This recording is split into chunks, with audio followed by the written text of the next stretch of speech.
As of today, I will be living here at Mother Base. Now my real trial begins. Zadornov was paying my room, board, and tuition, but he has since been captured.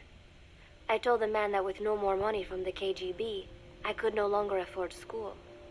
He bought my story, and when I said I would be willing to work, he took pity on me and let me stay. For some reason, Miller really pled my case. That was helpful, but the man is still a fool. His men are no better. They think their training makes them strong, but that kind of strength is nothing in the face of true power. And better yet, they wait on me hand and foot, believing I am just a schoolgirl. Looks like I won't be working too hard after all. Just today, while scouting out the living quarters, I saw a group of them in the corner of the deck making a fuss. Going over for a look, I saw they were feeding a kitten. A bunch of grown hard men, and they're the ones acting like schoolgirls. Look, isn't he cute? What is wrong with them? Disgusted, I just nodded and smiled. I must stay in character after all. I indulged their chit-chat for a few moments. Then one of them asked me to give the thing a name. They had just taken it from its mother. I named it Nuke. I improvised some nonsense about how our compassion for living things can help prevent wars. The men gave me a little fish. I held it out in my palm, and the kitten happily ate it up. What a pathetic, feeble creature. It sickens me.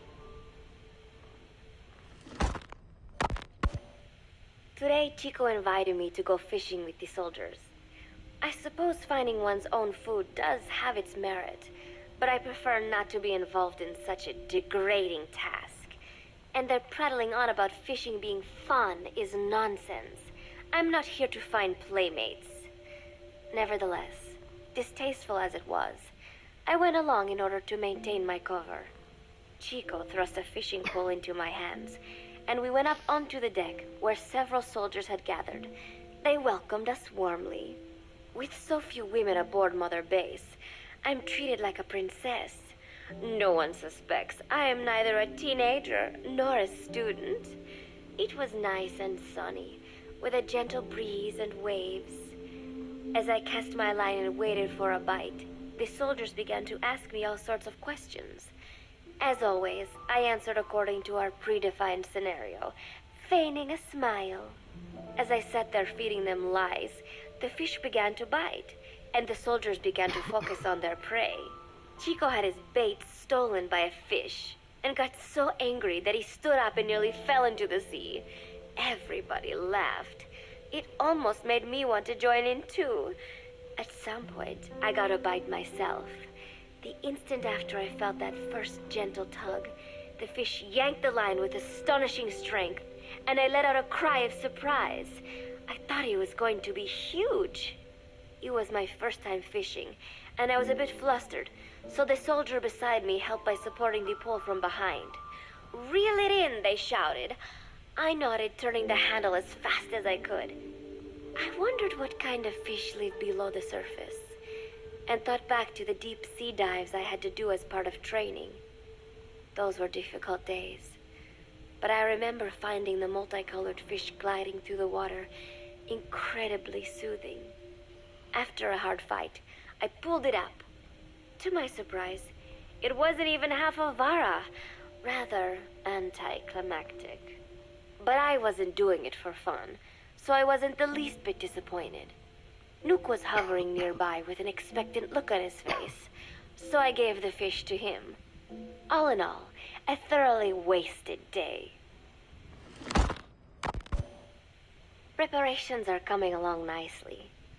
No one suspects me of being the one to let Zadornov out of his cell. Today, Amanda and I taught Cecile how to make gallo pinto. It is a simple home-cooked dish consisting of black frijoles mixed with arroz. It is well known throughout Central America, not just in Costa Rica, so it is no surprise that a Nica like Amanda would be good at making it. But I was raised in the States from a very young age, and can hardly even remember my mother's gallo pinto, having to make chit-chat with that clueless bird lover, and the so-called revolutionary was excruciating. And, clueless or not, I will need to be especially careful around Cecile, the one who actually recorded that tape. Thankfully, Miller and his men seem to believe I mistook the tape I found for one my friend made. In any case, one can never be too careful. Anyway, the three of us minced garlic and herbs, then cooked them in a pot with frijoles we'd soaked overnight. While waiting for them to cook, we sautéed onions and arroz in a frying pan. Cecile worked the frying pan according to Amanda's directions, but seemed a bit glum. She does have a knack for cooking, though. She is French, after all. We added water to the pan and watched the arroz begin to steam. While we waited, Amanda shared memories of her mother with us. They had been separated because of Samosa, but the taste of her mother's cooking was still fresh in her mind. When the frijoles were ready, we drained the water, stir-frying them with the rest of the vegetables. Quite a complicated process for home cooking. Nonetheless, it kept them occupied. The longer we sat and talked, the greater the chance of my arousing their suspicions. With women, it is not enough to just bat your eyelashes and giggle. It takes a lot of effort to divert attention. When the arroz was done cooking, we folded it into the frijoles and added salsa, stirring the mixture as it simmered. At this point, for some reason, the conversation turned to romance. Why does it have to be that way whenever women get together and chat? Cecile fancies herself to be well-versed in such matters, and gave Amanda all sorts of advice.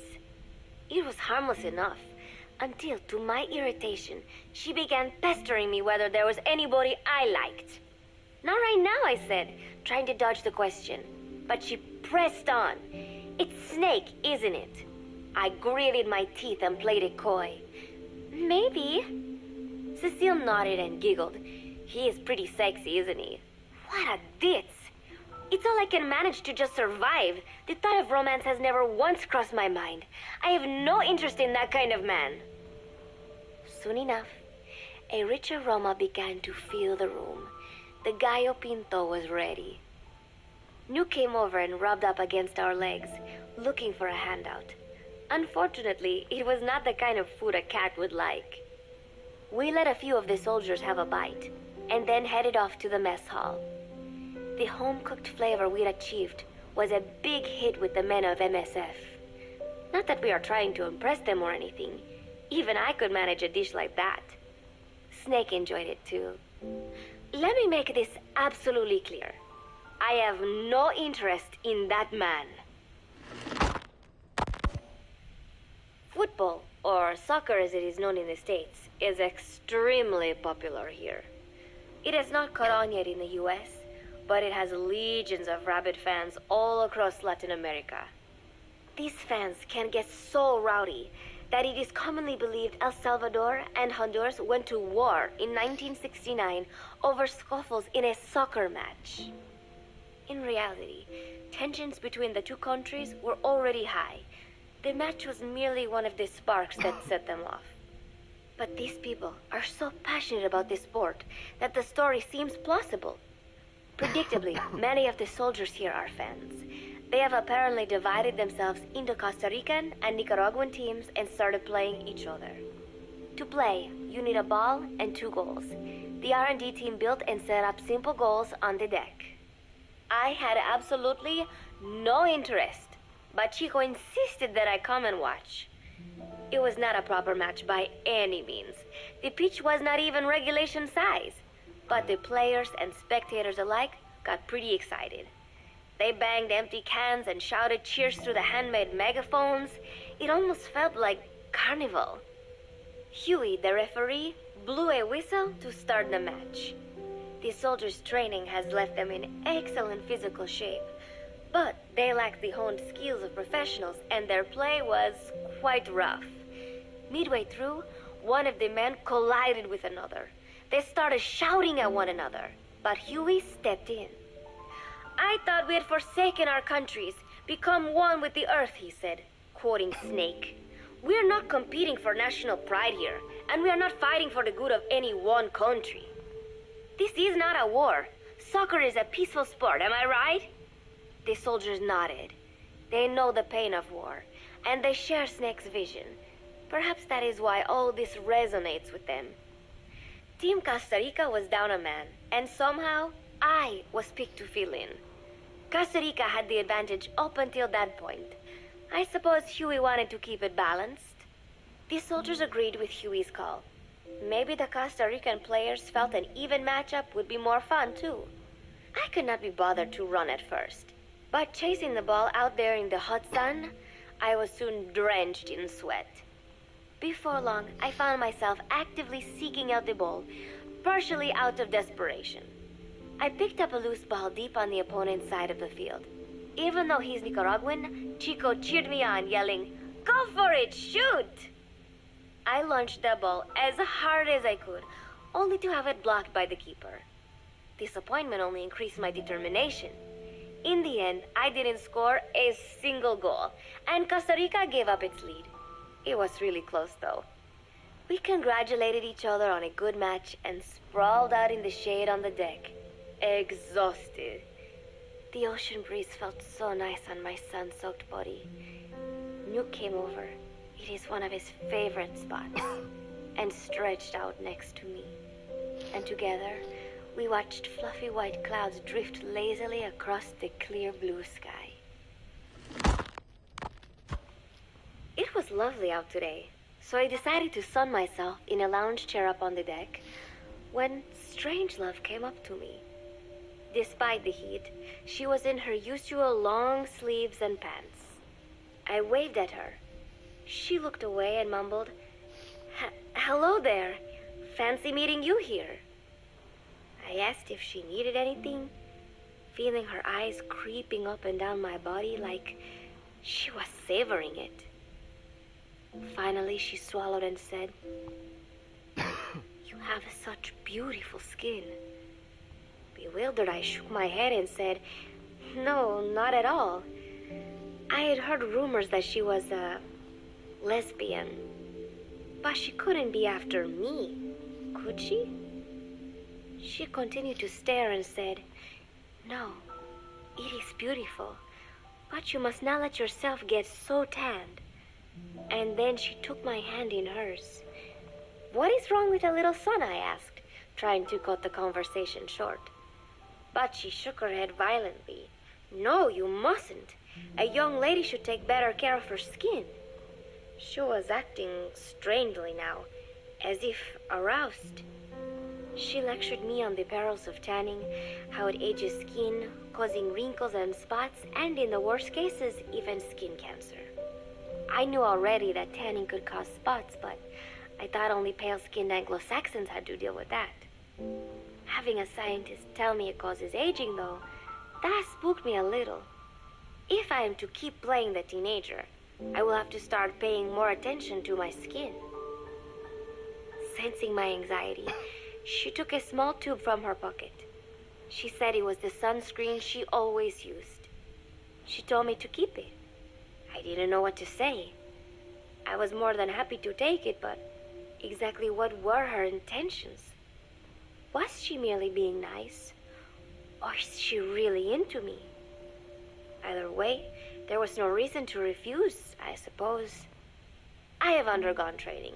An out-of-shape woman does not pose any real threat to me. Having power means not being afraid. It is the same on a global scale.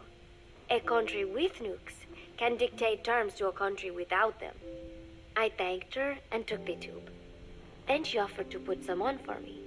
She squirted some lotion onto her fingers and began rolling it into my chest.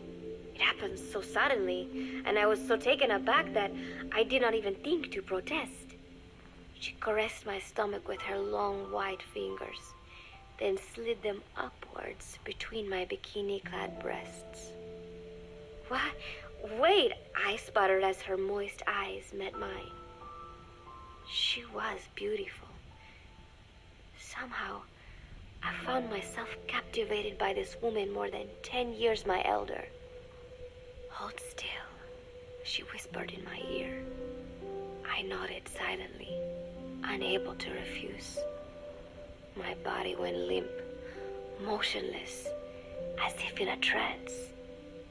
Gently, carefully, She rubbed the lotion all over my entire body. I shouldn't have enjoyed it, and yet I could not help myself. For a moment, I was spellbound. That woman is dangerous. I had better watch myself. Protecting one's health is an important part of any agent's job. But despite my best efforts, I have caught a cold.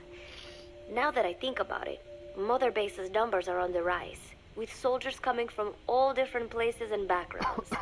It is no wonder then that sooner or later someone would bring in a virus. That said, what I have got is just a common cold. The medical team said I'd need a few days rest, so I've been restricted to my room and put on bed rest. I thought I'd gotten used to not having anyone around to relate to, but at times like these, being alone is just miserable. All I could do is lay there and stroke Nook's back, trying to take my mind off how bad I felt. Nook just sat there, not making a sound. But I did have visitors. Amanda and Chico, Huey, Cecile, Miller, and a few of the soldiers I've become relatively close to. Amanda made me a soup with herbs she said were good for a cold. Miller told me to take it easy. I will sing you a lullaby, he said, then broke out a guitar and sang some incomprehensible song in Japanese. I did not need to understand the lyrics to know he is an awful singer. Then he said, "You know what is good for a cold? Suppositories. Here, I'll show you." He began to take off his pants, so I threw my tissue box at him to make him go away. Then Strangelove showed up, saying she had some miracle Indian cure. "It has got eucalyptus extract," she said. "It works best if you rub it into your chest." And then she tried to take off my nightshirt. I whacked her with my pillow, and I got rid of her. Chico brought me a little flower in a cup. It had been growing in a little bit of earth that probably found its way on board stuck to something else. "I found this on the deck. Here, you can have it." He tried to act nonchalant, but I am pretty sure he's got a crush on me. None of them understand. If they thought these little visits would cheer me up, they were wrong. Tonight, Snake himself came to my room. Like the rest, he believes I am just a schoolgirl and treats me as such. "Why did you abandon your country?" I asked him. "Why create the MSF?" Of course, I knew the answers already, but I wanted to hear it from him. As I had imagined, he was not exactly forthcoming. All he would say is that his country abandoned him because all he could do was fight. And that is why he needed the MSF, because that is all he is any good for. Then he said, "Fighting is the only thing I understand, but that does not mean I have got a grudge against those who believe in peace. I am not one of them, and I do not believe in peace. Conflict is in man's nature. We fight our enemies in order to survive.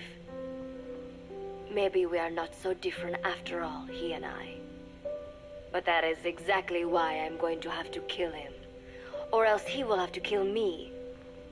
When I stop and think about this wretched existence, being killed by a man like that suddenly does not seem like such a bad thing."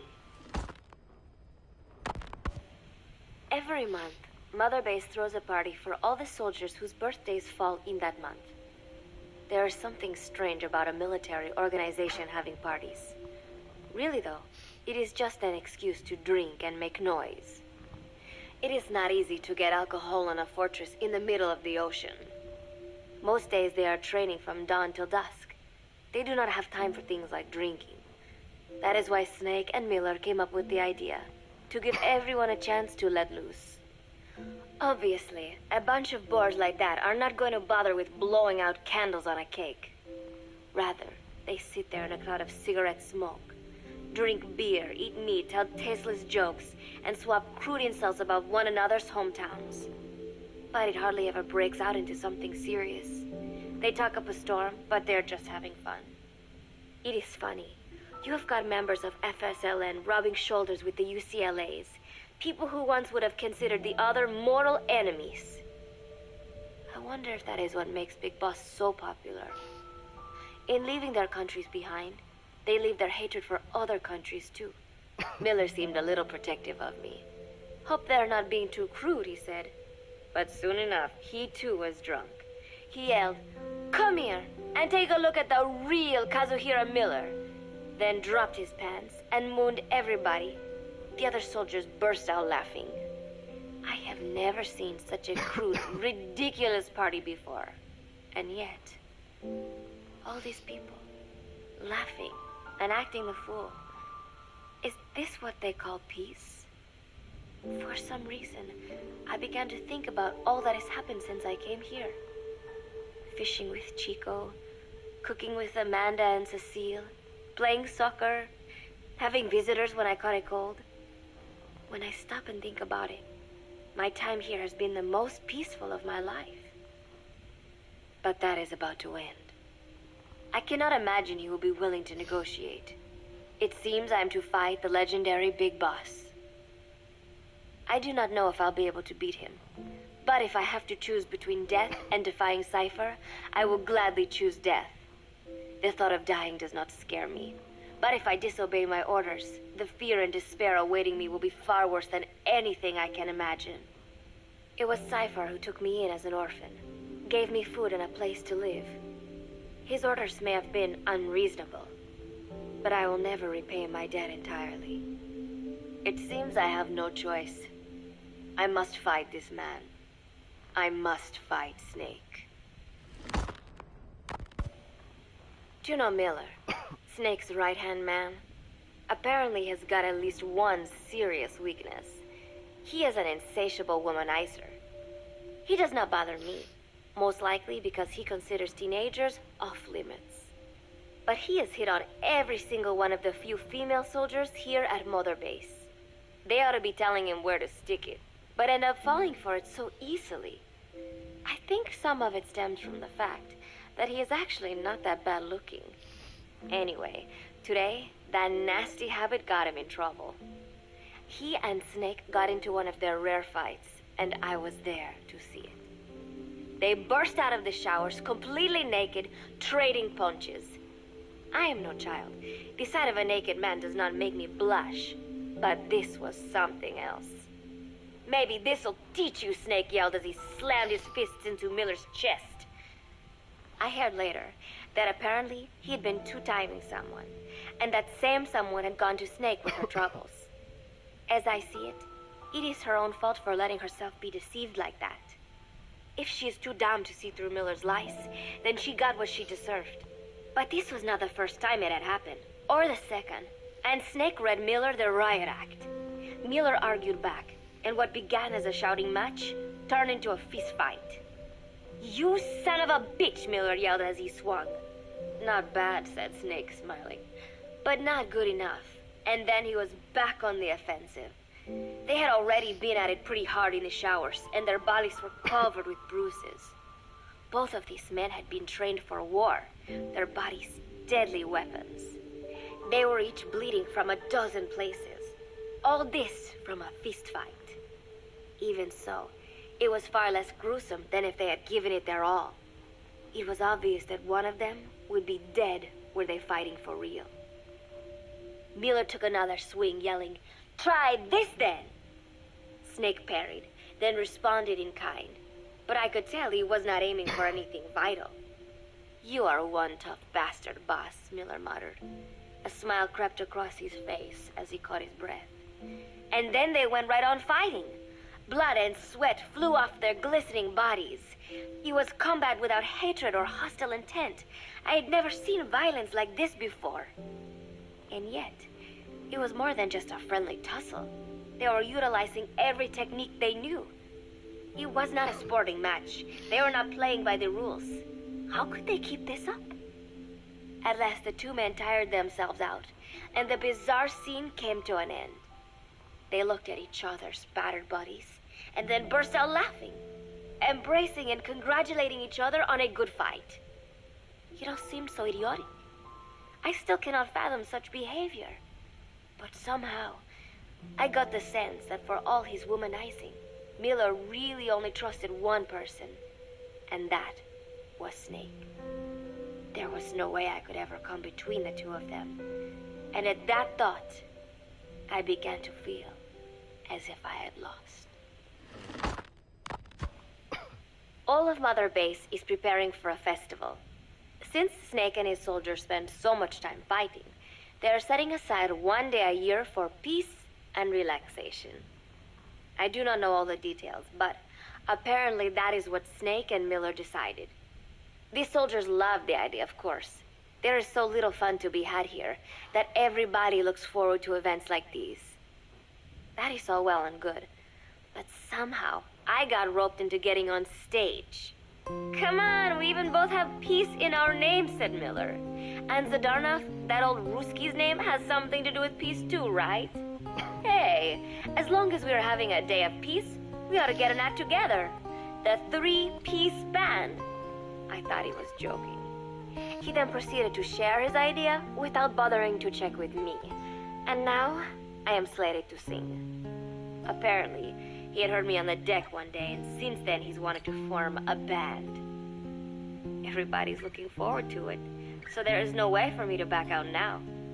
I have never done anything like this, but it does feel kind of nice to know that people are looking forward to it. I mean, it cannot be any worse than Miller's singing, but modifications to Zeke are already finalized, and I must complete my mission. Betray Cypher now, and I will face a fate far worse than death. Still, there's no need to put things in motion just yet. What difference would it make to just wait a little while longer? A whole day of peace. The mission can wait until after that. Can it not? I know I am only delaying the inevitable. When the day comes, one of us will have to die. Snake or me. But still, if I could just come up with some way to stall Cypher, at least until our day of peace. When did I start having thoughts like this? My cover is blown. They know nothing of Cypher or my true objective, but they know I am a spy. There is no more time left. I must act now. I must complete my mission. How did it come to this? All I wanted was 3 more days. Just 3. Miller's already finished writing the song. It is called Love Deterrent. It is about a girl who cannot express her true feelings. I have been practicing. I am no pro, but I was pretty sure I would do a decent job. And now this. Cypher found out that Zeke was complete. He must have someone inside Mother Base besides me, spinning his tightly wound web of control, leaving no room for individual will. Typical. When they found out Zeke was complete, I was ordered to execute the operation immediately. If I was going to enjoy just one day of peace, I had to ensure the plan could not move forward. I tried to sabotage Zeke. I thought by damaging the drive system, they would have no choice but to delay their plans. I waited until midnight, and then snuck into the hangar. There would be trouble if it looked like sabotage. I selected one of the drive system's load-bearing parts and carefully worked to warp its shape. The leg's drive system requires a high degree of precision to operate. Even the smallest deviation would have done it. Then, Chico walked in. Maybe it was one of those nights where he could not sleep. In any case, he saw me, panicked, and took off running.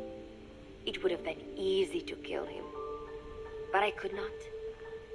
I know he likes me. It is not as if I would ever have an interest in a child like him, but I could not pull the trigger. Not at him, not in the back. Will he tell them? Or is there a chance he will keep it a secret? Protect me? No. He knows now. Knows I am not who he thought I was. He ran without even questioning what I was doing. There is no chance he does not know. And soon, all I have built here will end. And if Cypher has another agent among them, if he finds out I tried to sabotage Zeke, this place will no longer be my heaven, then it is settled. I make my move now. Chico walked in before my sabotage was complete, so Zeke should still be operational. It might not run at full speed or power, but I do not have time to fix that. Without Zeke, I do not have a chance in hell of winning. I must act fast before Chico sounds the alarm. I knew it would come to this. I just did not think it would be so soon. It is time, Zeke. Metal Gear Zeke. Activate.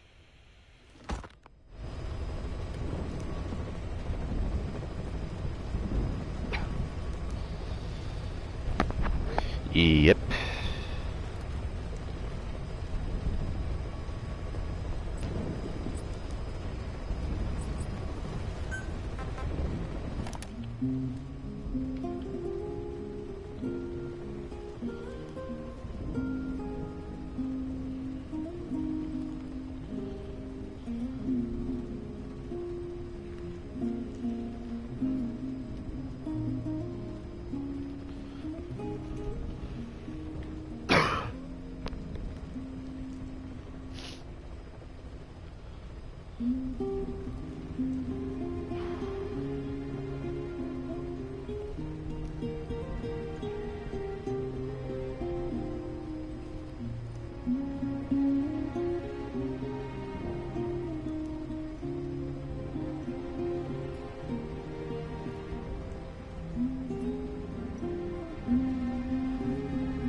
About Paz's tapes. Yeah. Why do you think she'd leave him behind? And that diary? Whatever it was, her commitment was wavering. That much is clear. So she was leaving clues to help us? No way to know for sure. And the ocean's not giving her back. November 4th, 1974. At the outskirts of Barranquilla, Colombia. Contact with Big Boss successful. Zadornov posed as my professor, but Big Boss took one look and knew he was KGB. However, he does not seem to suspect me. To him, I am just a peace-loving student, and another victim of the CIA. We asked him to drive the CIA out of Costa Rica. To him, this means betraying his country. His forces are smaller than anticipated. They drift from place to place with nowhere to call home. That provided us an opportunity, so we seized it. Zadornov offered them a plant off the Costa Rican coast to use as a base. As expected, Miller jumped at the chance. Although initially reluctant, Big Boss came around when Zadornov played him the tape. All because the voice on it sounded like his mentor, the boss. Naked Snake, the man who once saved the world from the brink of nuclear war. Awarded the title of Big Boss for his service. He later became a mercenary, abandoning both his title and his country.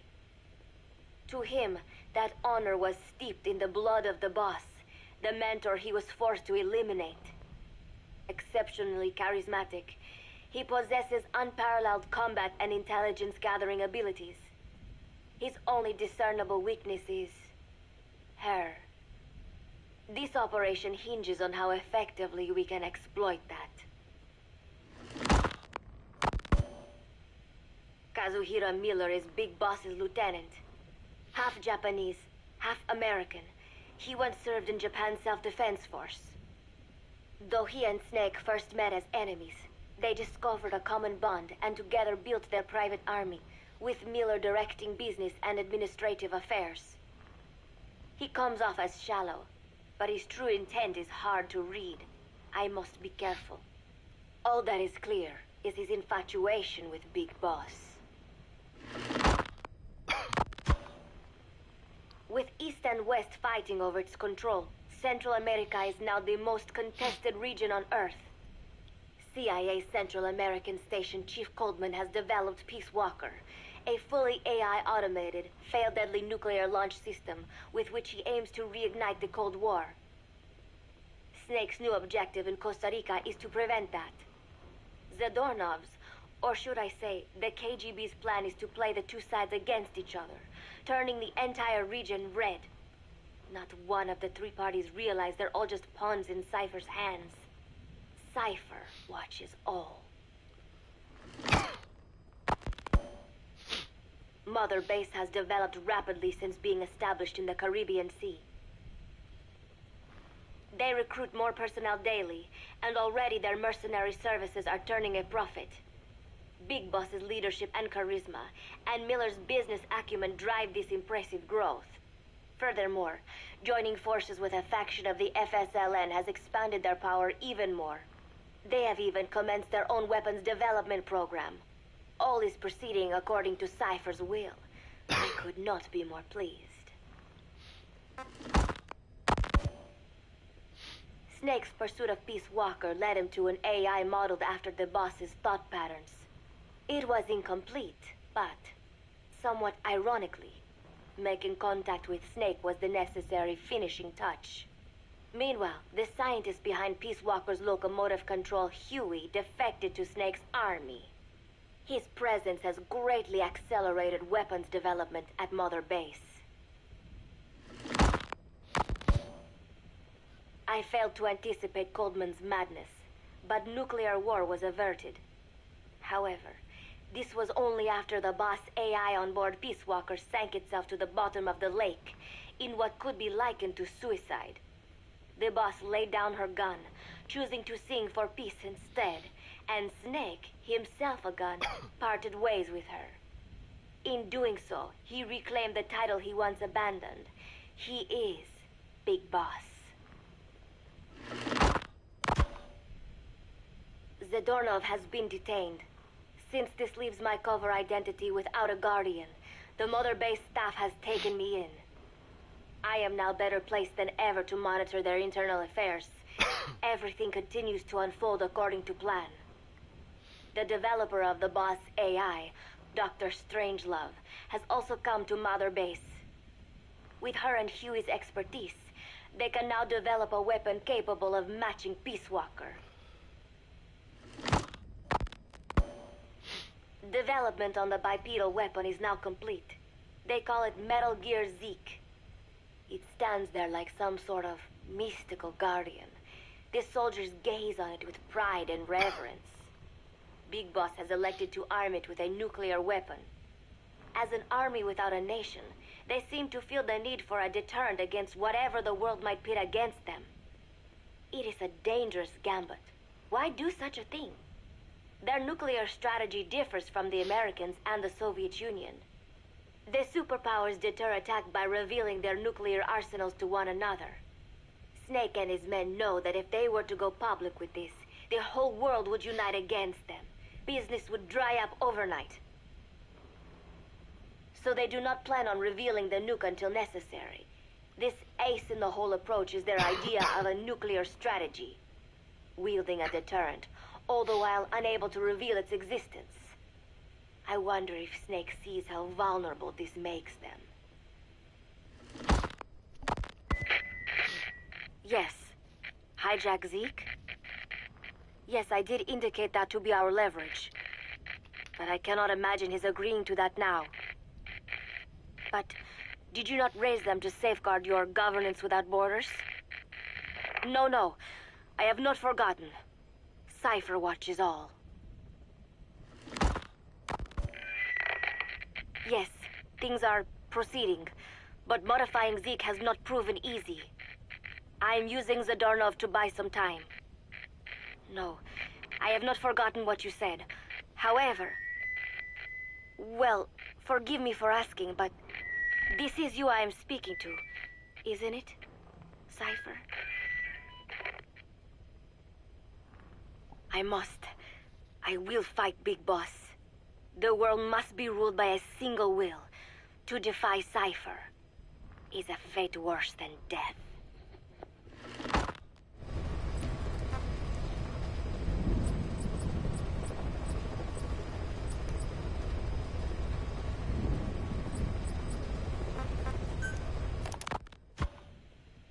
This is a one-man infiltration mission, boss.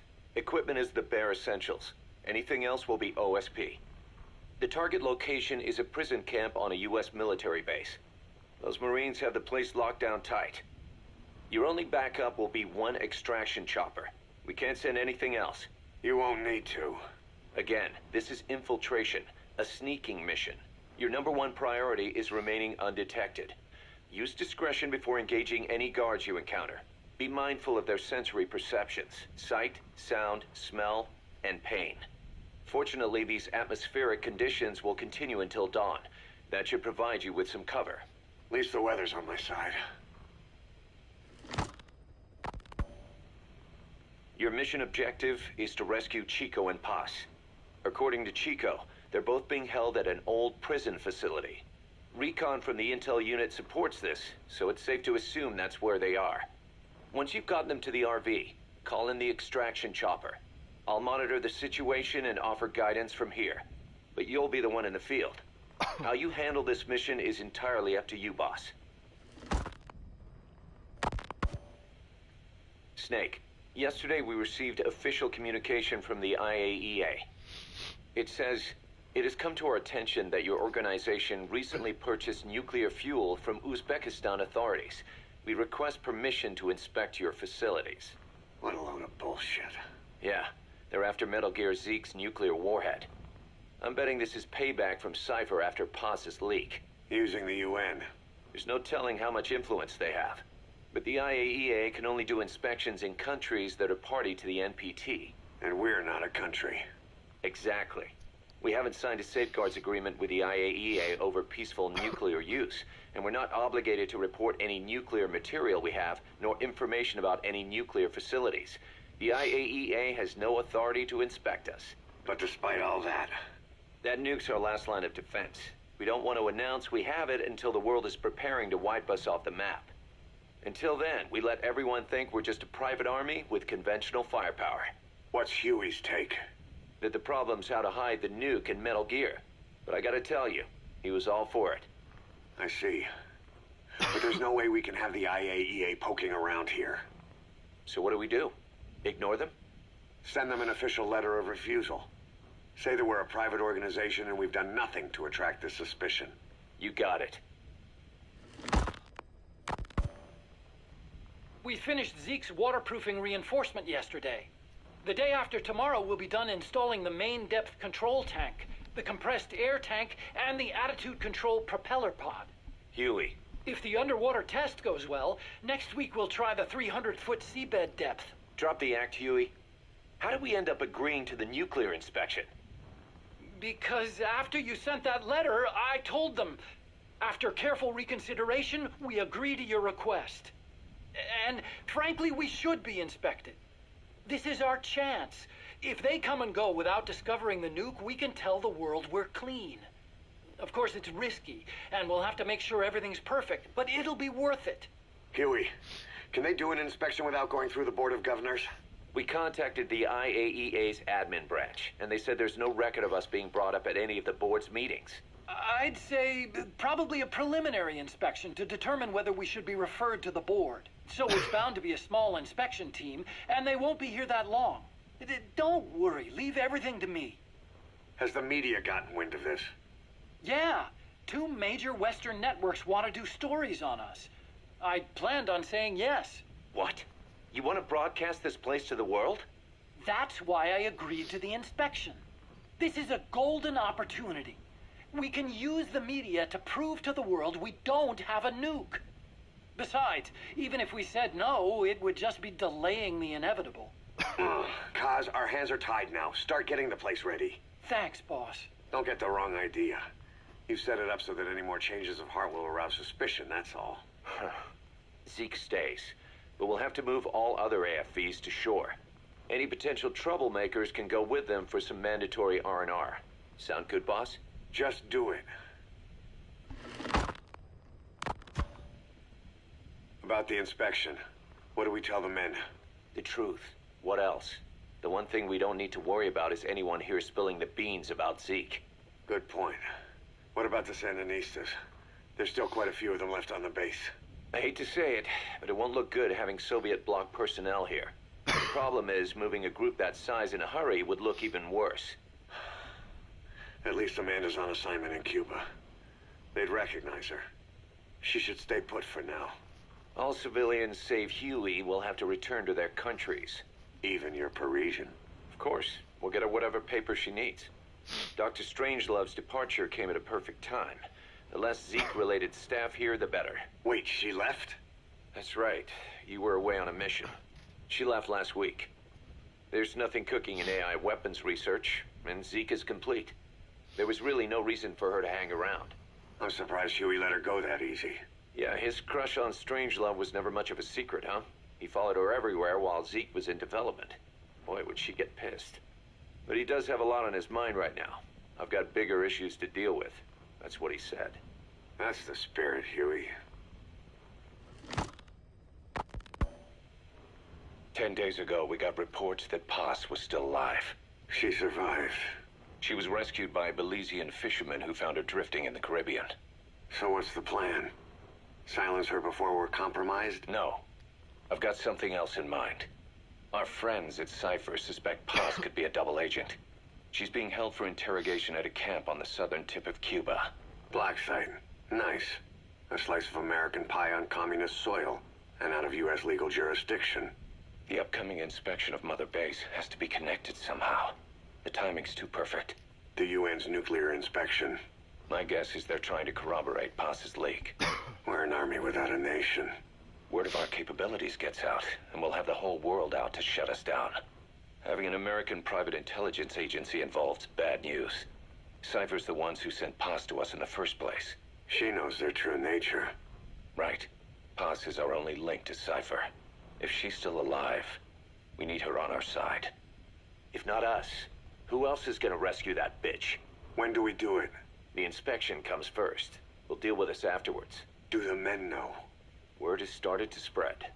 The information came from Cuba through Amanda.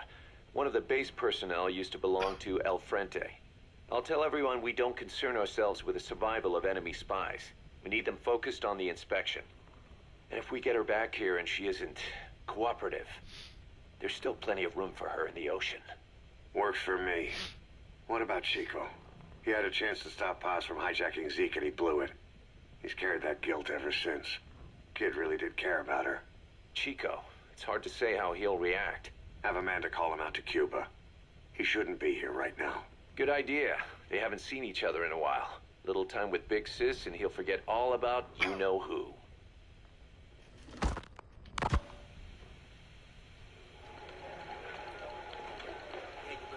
What? Still no sign of Chico? What's going on? It's Amanda in Cuba. Our resupply package arrived, but Chico wasn't with it. Relax, Amanda. I'm sure he's just exploring Havana or something. First time in the big city. Could have gotten carried away. Koss, wait. The boat Chico was on, did it stop anywhere before it got to Havana? Yeah, it had to refuel at Santiago de Cuba. You don't think... Oh, shit. You gotta be kidding me. He does this now? It's 60 miles from Santiago to the prison camp. Chico used to cross the mountains with the older Sandinistas like it was nothing. He'll make that in 3 days. Still, even if he does find his way there... You know how reckless he can be. Chico thinks we've abandoned Paz. That's why he's doing this. We'll start by having the intel detachment in Cuba look for him. We can't let him be captured. There's some cages to the east of a big building. It's an old, grassy facility. That's where we are. Help me, Snake. It's a setup. We have no choice. Yeah, if Chico talks, he could blow the new cover up. We can't hold off until the inspection's over. When can we be ready? It'll take at least 16 hours to confirm the flight path and prep a bird. The intel unit has started reconning the area. Sounds like I'll have to miss the inspection. Boss, we'll just have to send someone else to get them out. No. I'll go. Yeah, Chico and Paz would only take orders from you anyway. We can't go taking on those Marines at the base head on. It's gotta be off the radar, and it's gotta be you. Hold down the fort, Cos. Snake, you can forget about civil liberties where you're headed. God only knows what they'd do to you if you got caught. Do not let that happen. The Cubans leased the land to the U.S. as a gesture for helping them gain independence from Spain. The deal remains in effect until both countries agree to dissolve it, or the U.S. abandons the land. That's why America still operates the base even after La Revolucion. Problem is, it's leased land. Meaning it isn't American soil, so the U.S. Constitution doesn't apply there. That allows them to withhold its civil rights protections. Yeah, that's Uncle Sam's excuse. The area was originally only for detaining refugees from countries like Cuba and Haiti. But a few years ago, the CIA and its like started using it as a black site. Enemies of the state are renditioned there and subjected to extreme forms of interrogation. You can bet Cypher had a hand in that. As you'd expect, American and other Western human rights organizations aren't allowed anywhere near the place. What happens there disappears down the memory hole.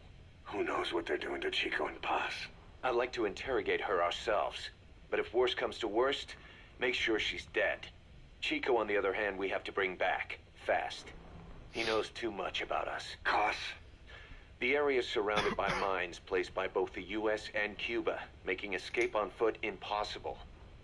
You're heading into the lion's den, Snake. Don't take this one lightly. Come back in one piece. Yeah.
She told us everything.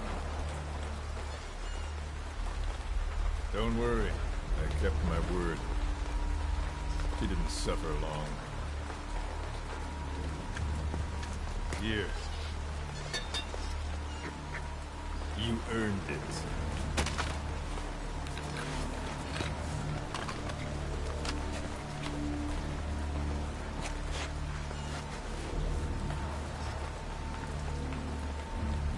How's it feel to play the traitor?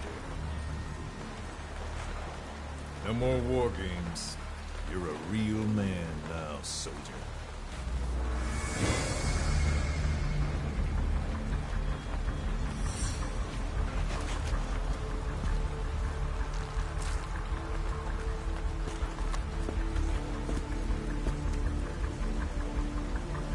Give my regards to your boss when you get home.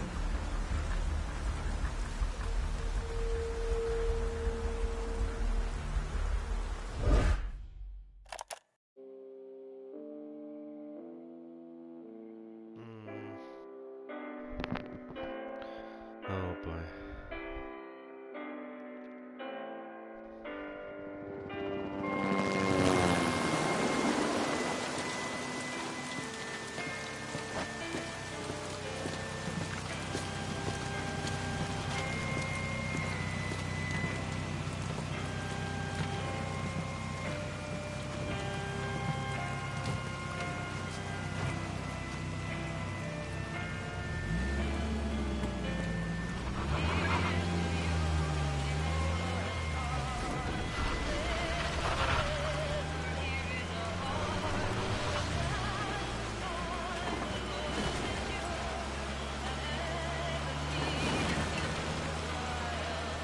10 days ago, we got reports that Paz was still alive.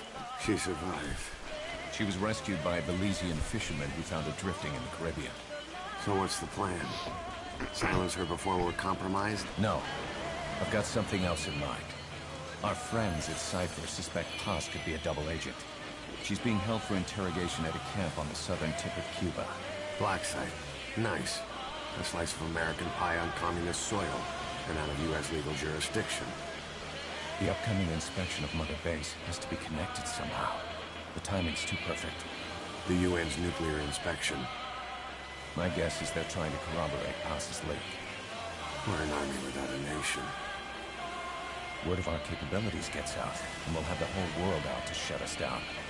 Having an American private intelligence agency involved's bad news. Cypher's the ones who sent Paz to us in the first place. She knows their true nature. Right. Paz is our only link to Cypher. If she's still alive, we need her on our side.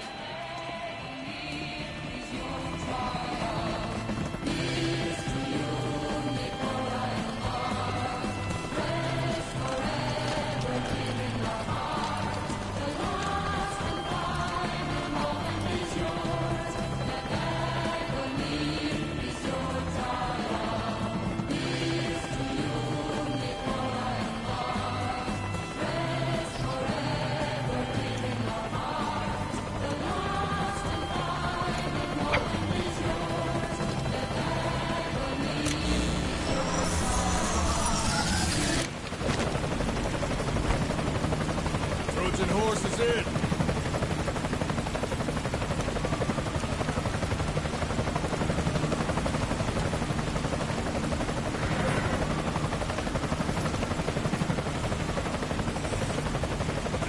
Crackdowns are go! Move!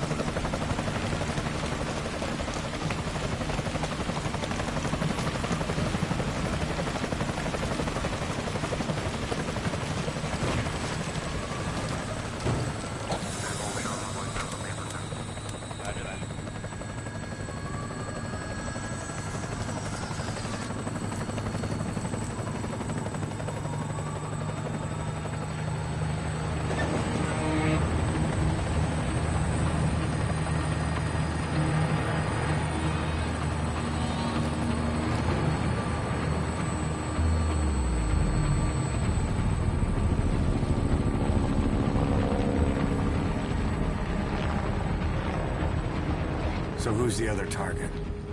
That would be Chico. He's being held in the same area as Paz. Last radio contact was 40 hours ago. Find them both.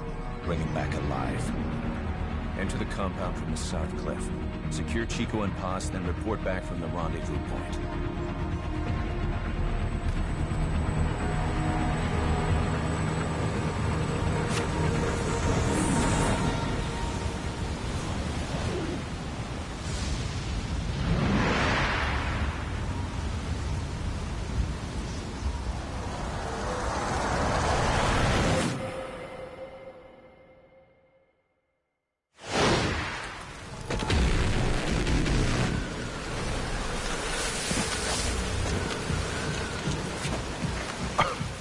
We'll send a chopper from across the Cuban border.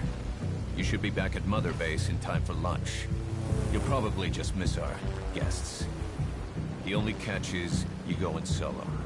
The politically sensitive nature of the mission means backup is not an option. Fine. I like some alone time now and then.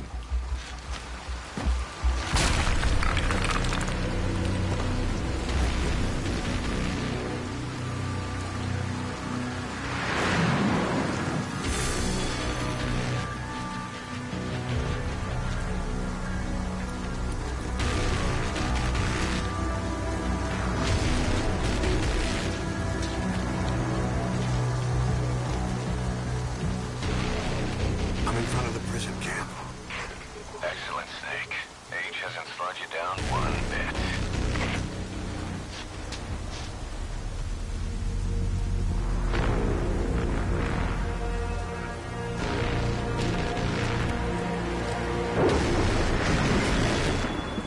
Kept you waiting, huh?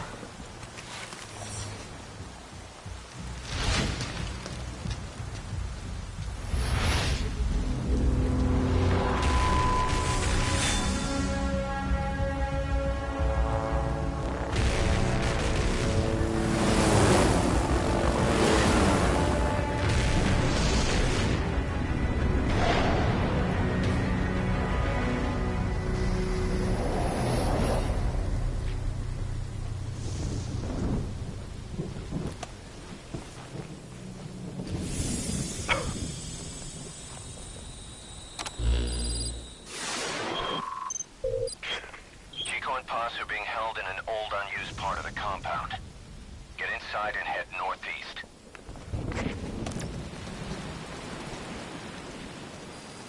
Mission info has been updated. This is an infiltration mission. You've got to stay out of sight. Before you go any further, use your binoculars to recon the area. What do you see? Press the call button to get more intel. Your binoculars are equipped with a directional microphone. You should be able to listen in on whatever they're pointed at.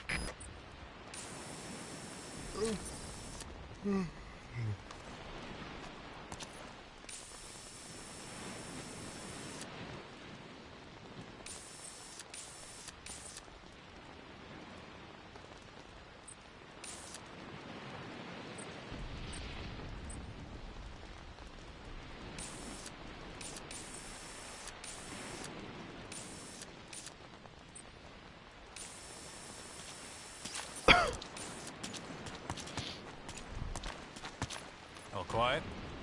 Those new guys. You see their choppers? Who are they with? Beats me, man. Green Berets, SEALs. Those ain't no jarhead, Burton. I'll tell you that. Some military setup? some of the guys are saying...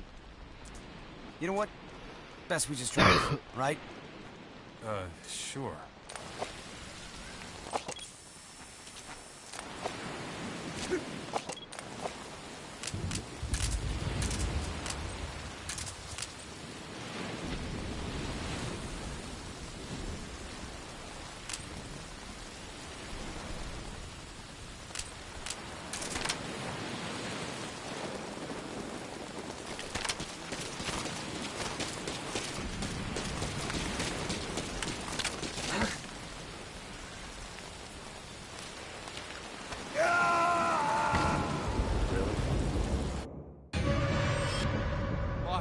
What happened? Boss!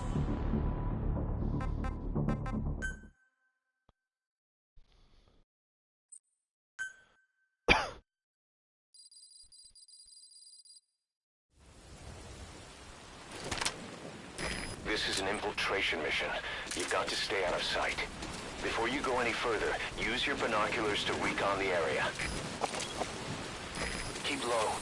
You can check the controls on the pause screen.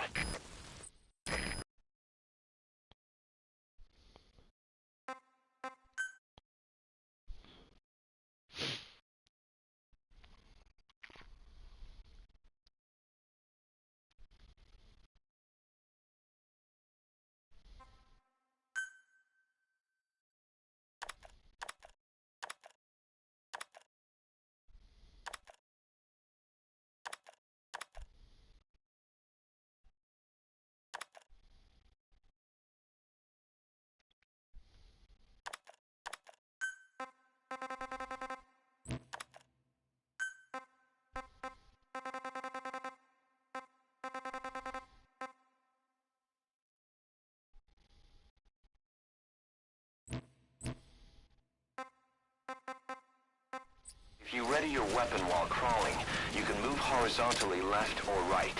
If you do that holding the dash button, you'll move faster.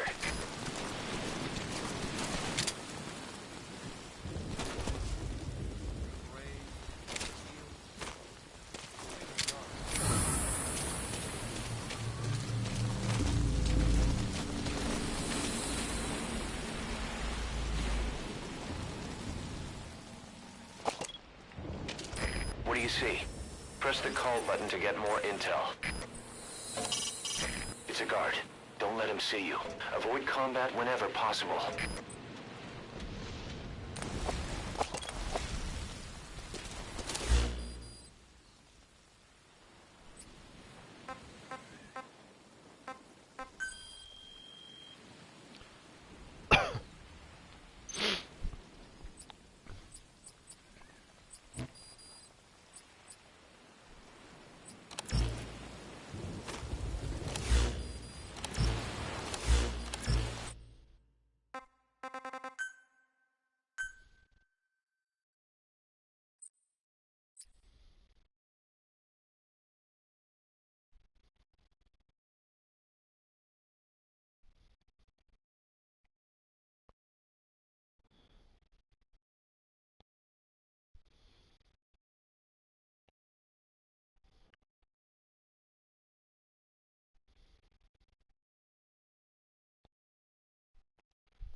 Watchtower.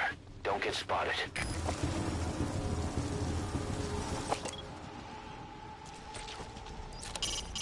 Your binoculars are equipped with a directional microphone. You should be able to listen in on whatever they're pointed at.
east to the old prison area.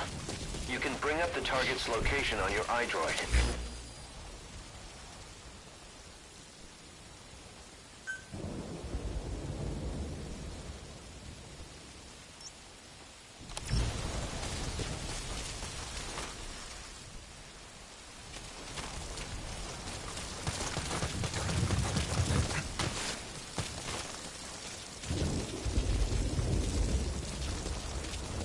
Contact me if you need advice. Head for the old prison. You'll find the targets there.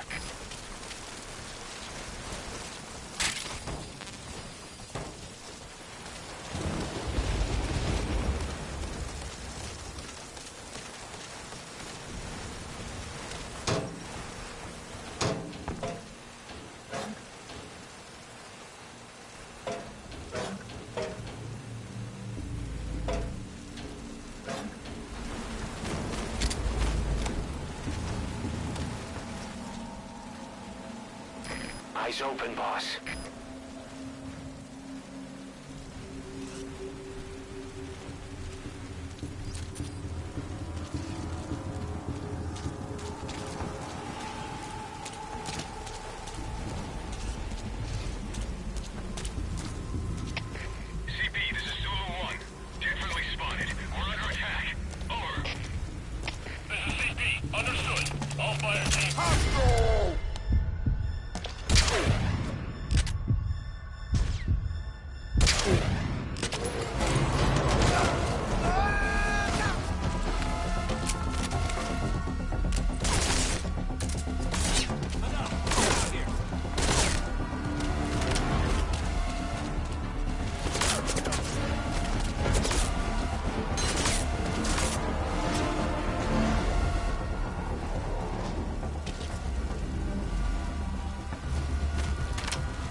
To a safe position.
Looks like they've lost visual on you.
I just saw someone suspicious.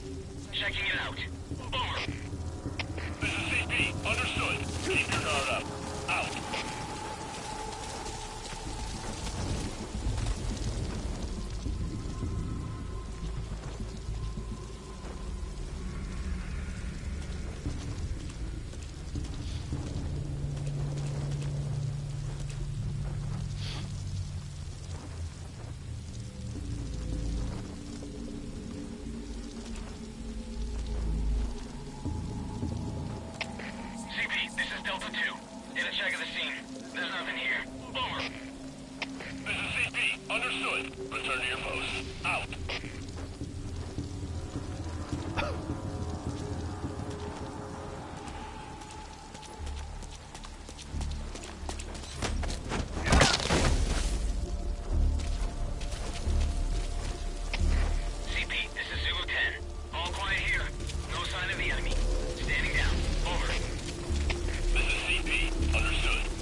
Use your iDroid to check all sorts of operational data.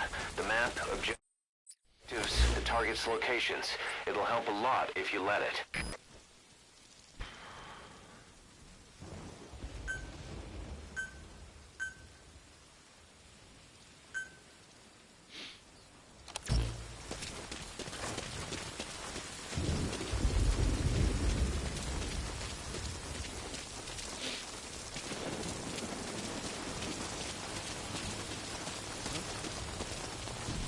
That rain just won't let up. It'll help you stay out of sight, but watch you don't get hypothermia.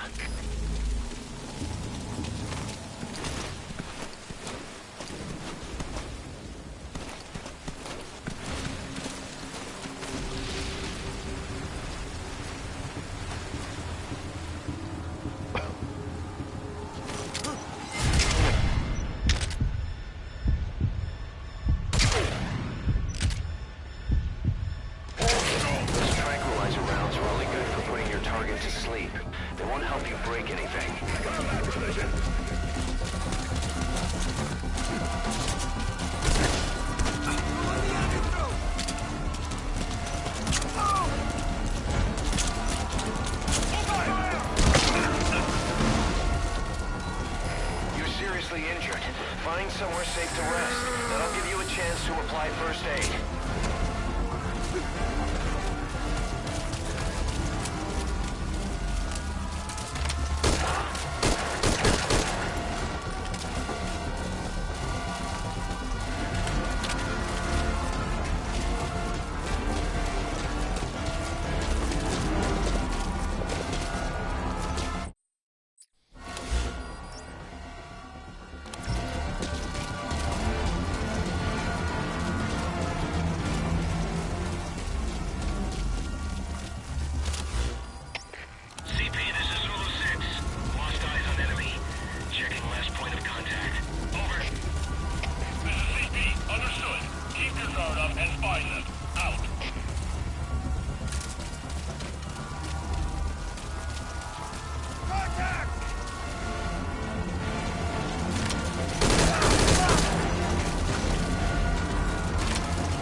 Find somewhere safe to rest. That'll give you a chance to apply first aid.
Chico.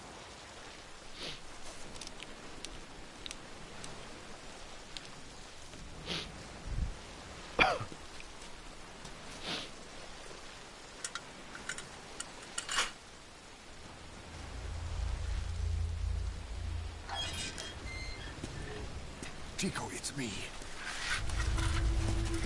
No! No! Go away! Go away!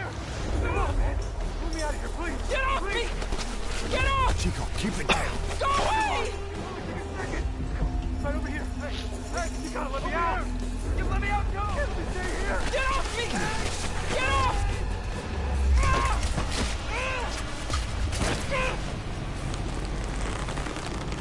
Chico, calm down. Calm down. Don't fight it.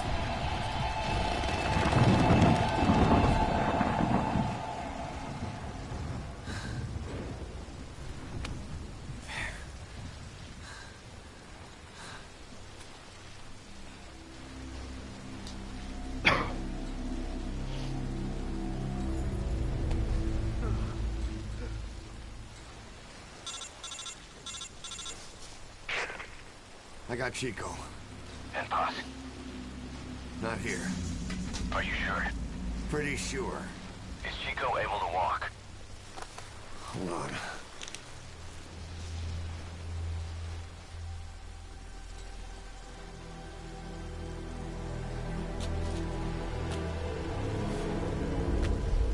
Not gonna happen. You'll have to carry him out there. Okay, boss, change your plans. Haul Chico over to the rendezvous point. We'll get Posse's whereabouts out of him once he's calmed down.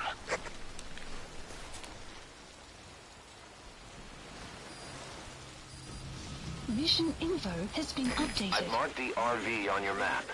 Okay, now carry Chico there. The map has been updated.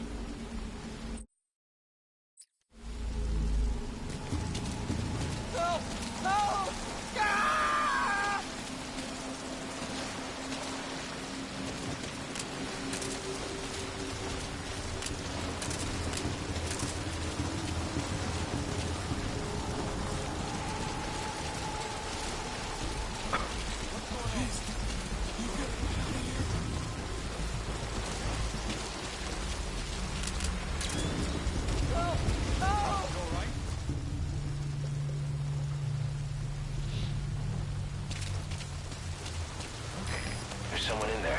What do you plan on doing?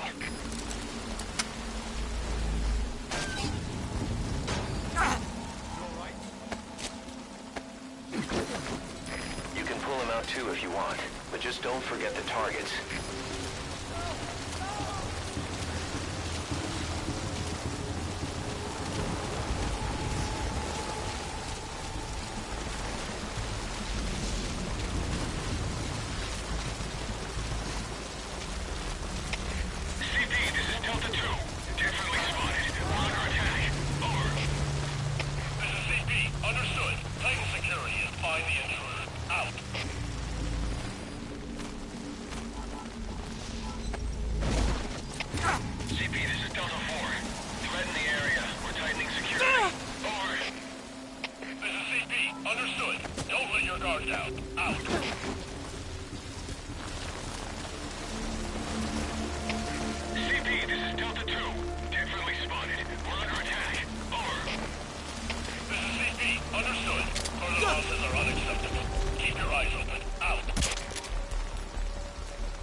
Once you don't end up head first in the ocean.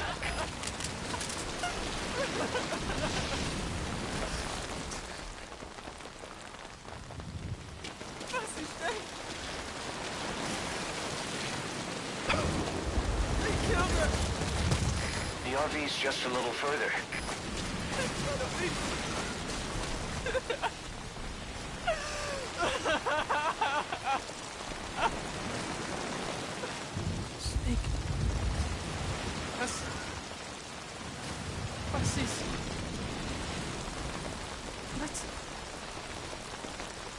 Let's go home.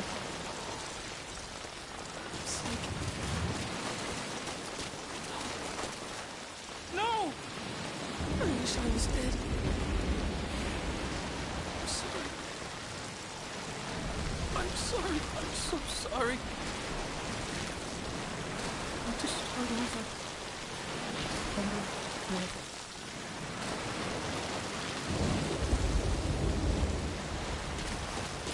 Great. You reached the RV. Put the target down for a minute. How's he doing?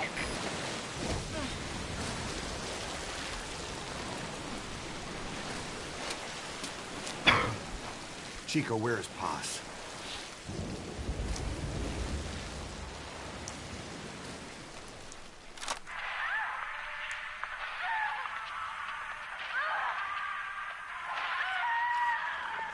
She's dead. When was this recorded? She's dead.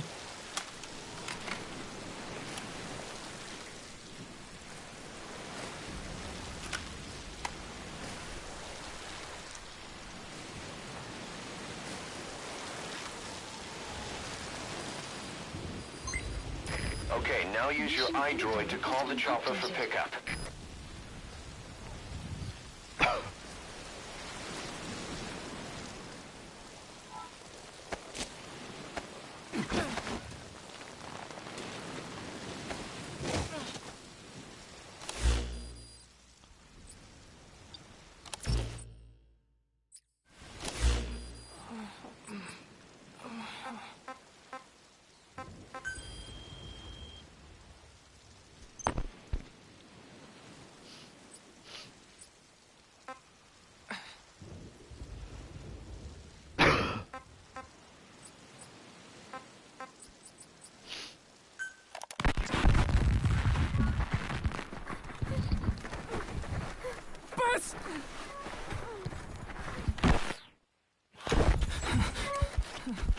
On your feet. Okay. Chico was taken out of his cage. Did he leave the tape recording while he was being moved? Paz might be up ahead.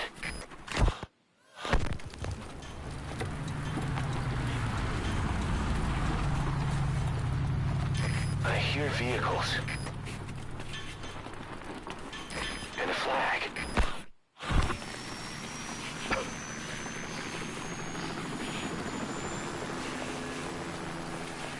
Must be near the heliport.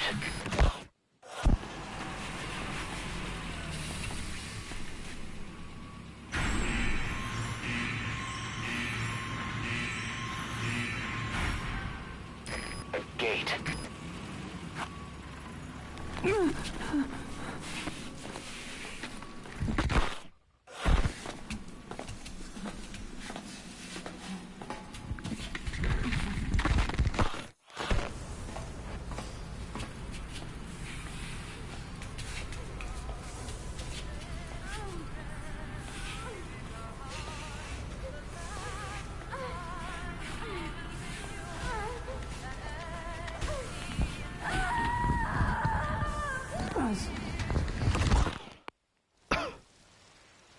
Chico left the tape on record while he was being moved. Try using what you hear to find Paz. If you're still not sure, listen to the tape again.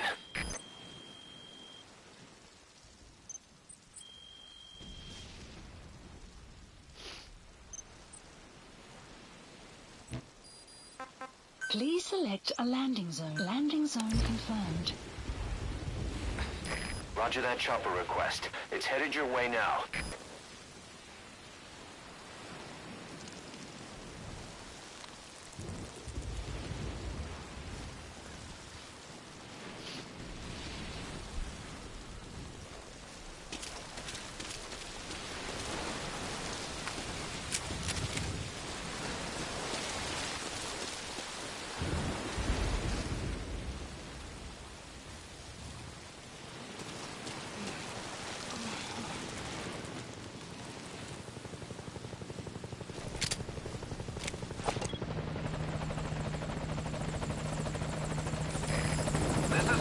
Arriving shortly at LZ.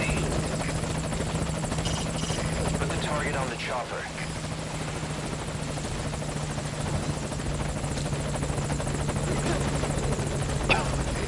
This is Morpho, on station at LZ.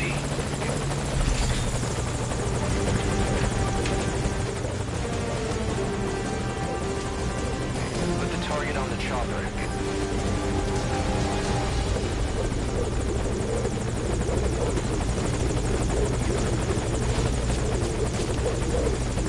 Mission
select a landing zone. Landing zone confirmed.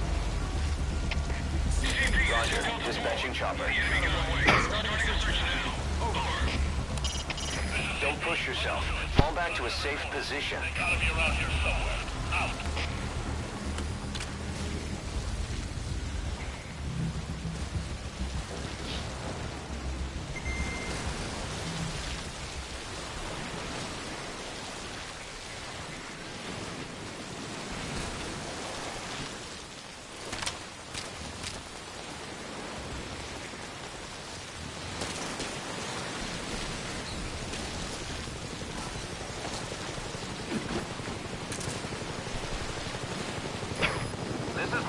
Arriving shortly at LZ.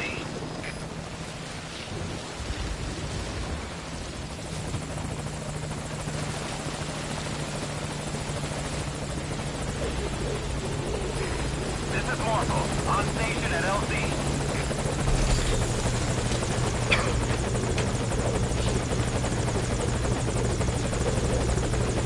If you get on that chopper, you'll be aborting the mission. Are you sure?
Please select a landing zone.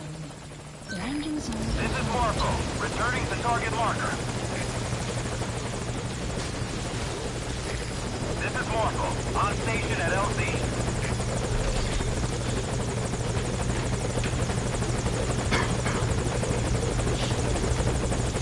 If you get on that chopper, you'll be aborting the mission. Are you sure? Target's inside. Is that it?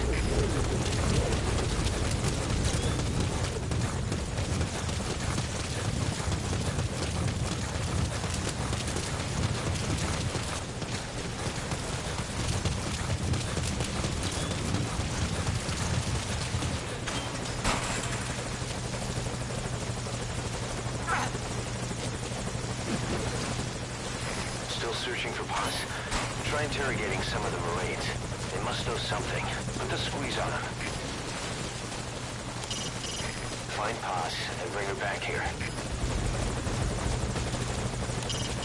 Keep in mind that time doesn't stop while you use the iDroid. You can even move around while using it, but pay attention to your surroundings.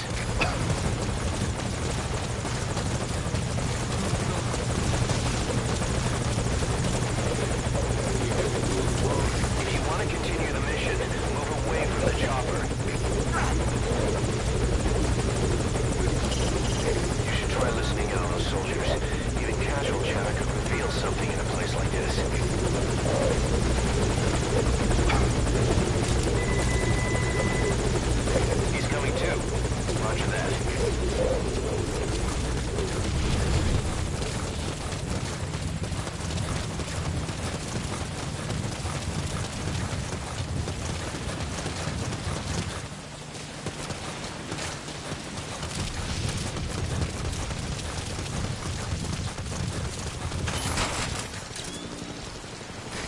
POW. That's fine if he has some intel, I guess. Boss, that prisoner we rescued provided some intel. He says he knows the location of a unit patch. I don't know what he's talking about, but I've marked the location on your map anyway. The map has been updated. Please select a landing zone.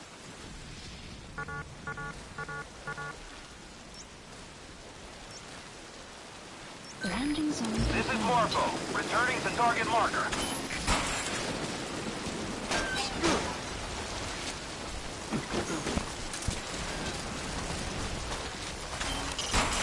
Using your night vision goggles will help you see better in dark areas.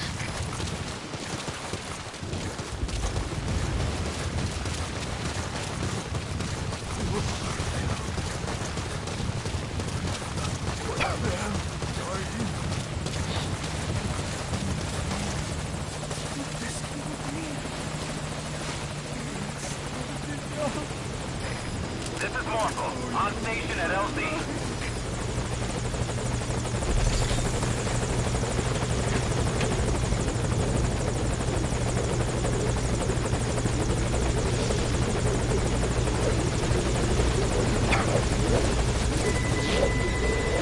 Okay, target is in.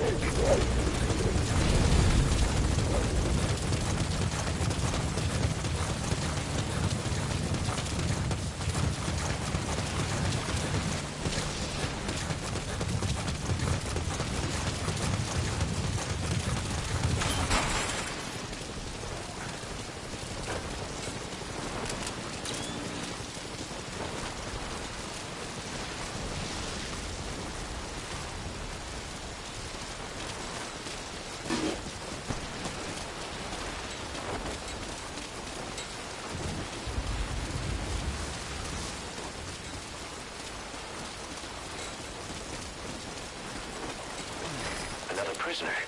Looks like he's alive.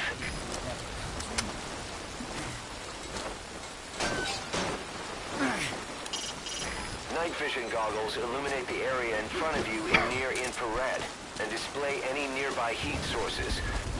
They'll reveal a lot you couldn't see with the naked eye. Please select a landing zone confirmed.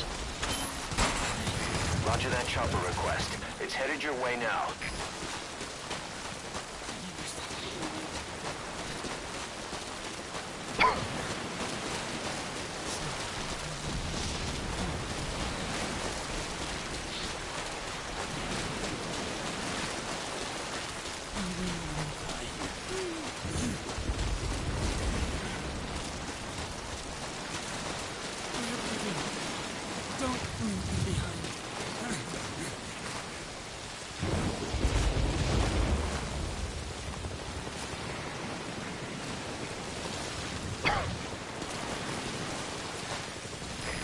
This is Marco, arriving shortly at LZ.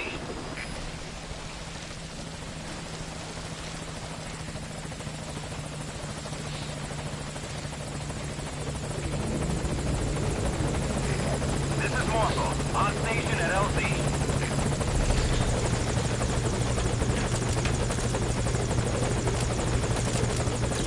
Huey's handling preparations for the inspection. Keep your mind on the mission.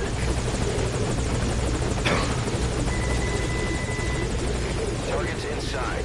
Is that it?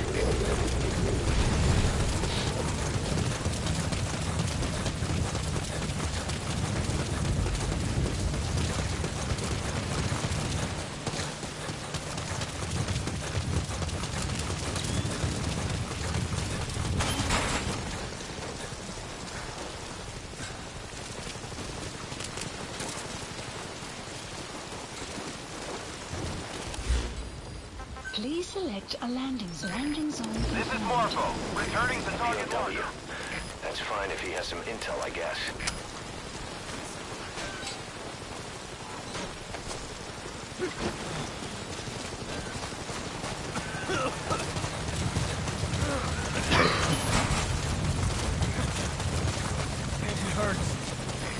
This is Morpho. Have arrived at LZ. We'll stand by.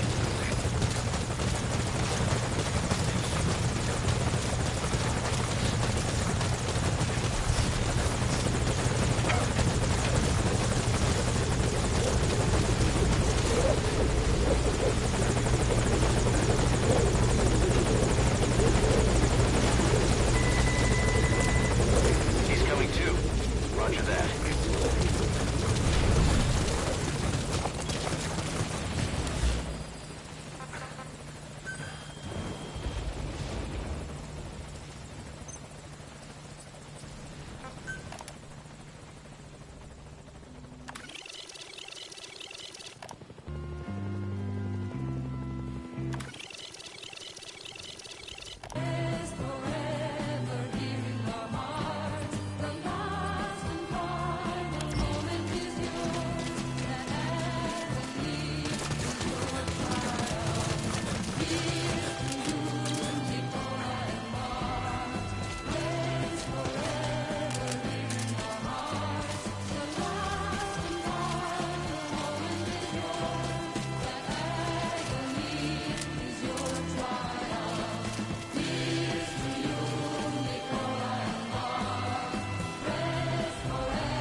Marker removed.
On your feet.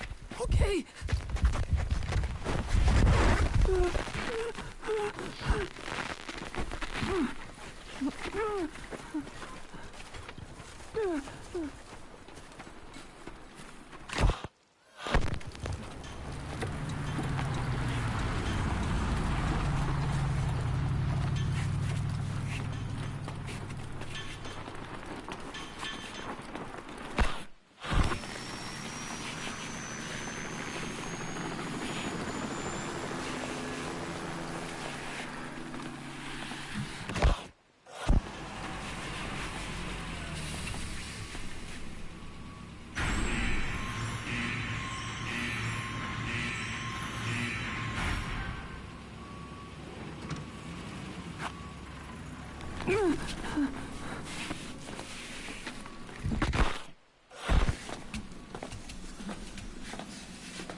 When those choppers left, did you see them drop some stuff? Yeah. Looked like a bunch of leaves or something. Right. Yeah, I saw at least one of them land by the windsock.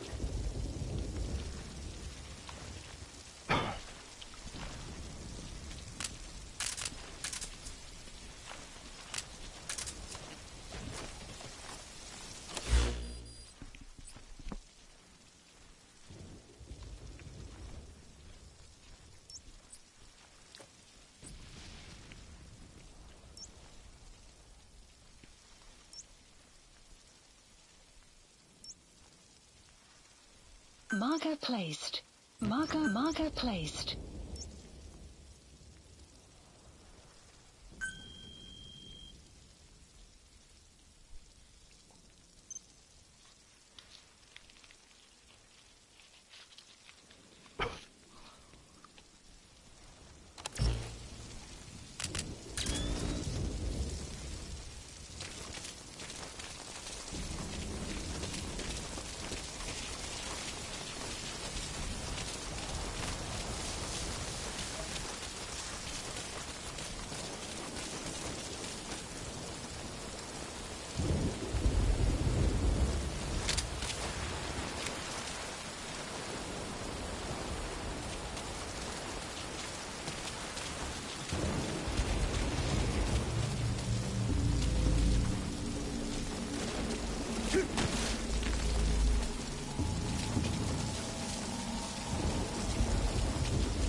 Never seen a handgun like that before. Gonna try it out?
If you think someone's about to spot you, perform a quick dive to get to cover.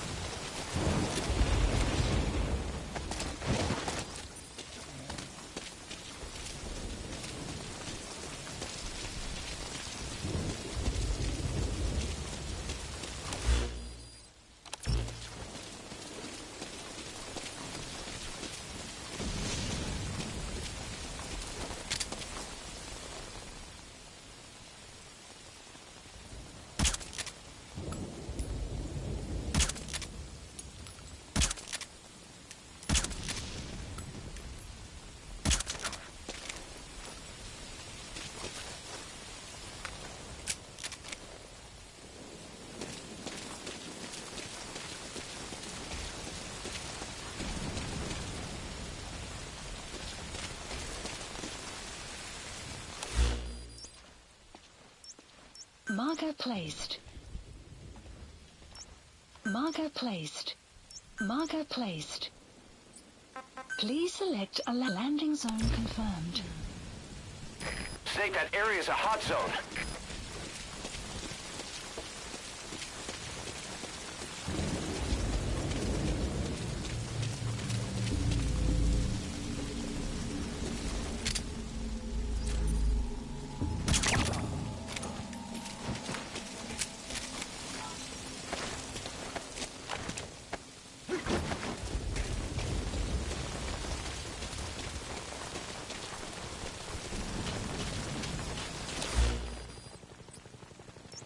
Marker placed. Marker placed.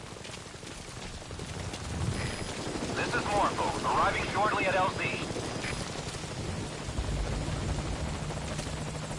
All fire teams, this is CP. Focus all your fire on that enemy chopper.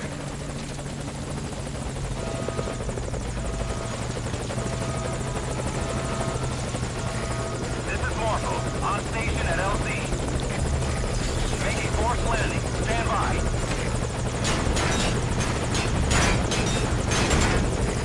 On that chopper, you'll be aborting the mission. Are you sure?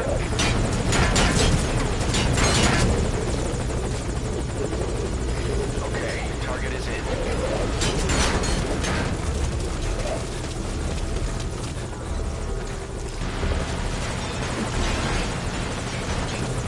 Anti-air emplacement confirmed destroyed.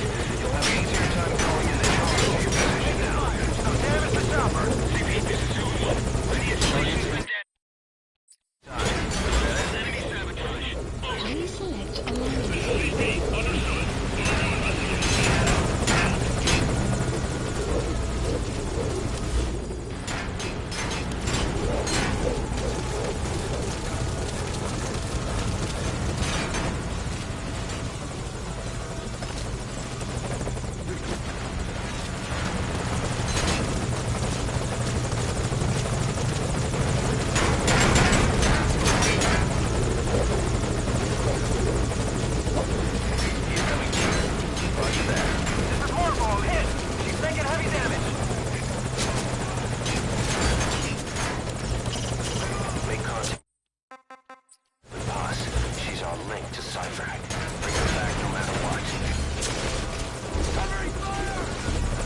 Get out of there and find a place to recover.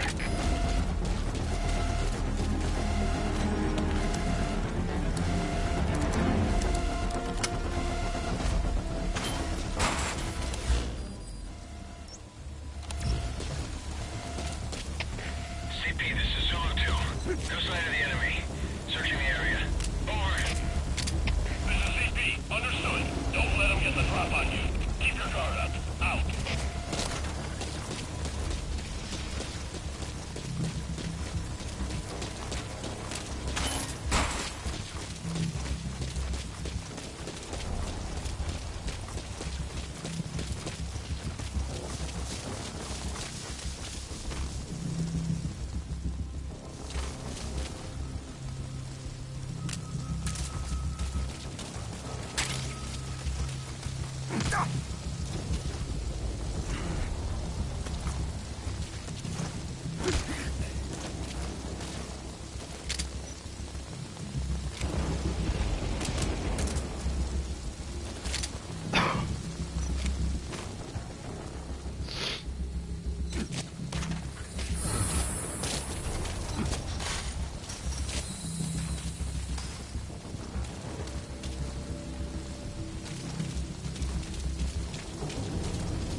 CP, this is Zulu 7. We've checked the area and found nothing. Calling off the search. Over. This is CP. Understood. Don't let your guard down. They could still be in the area. Out.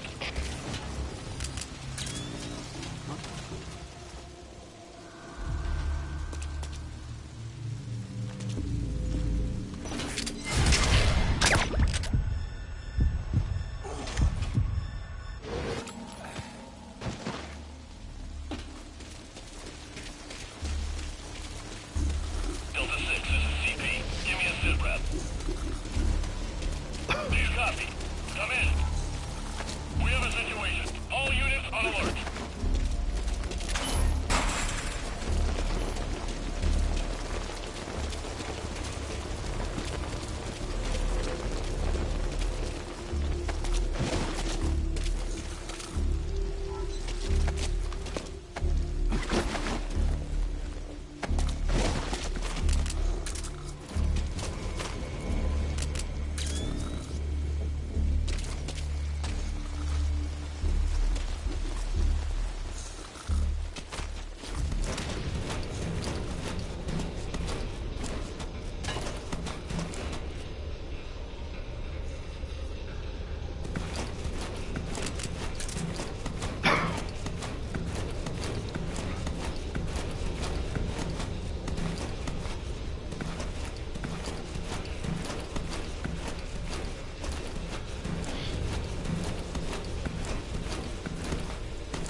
CP, this is Zulu 4.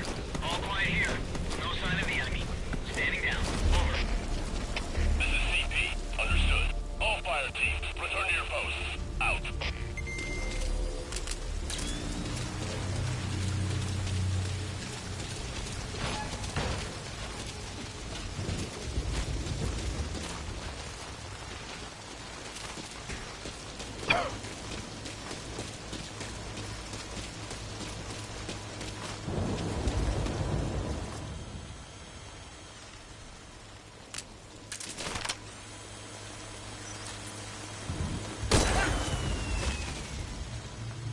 All fire teams, this is CP.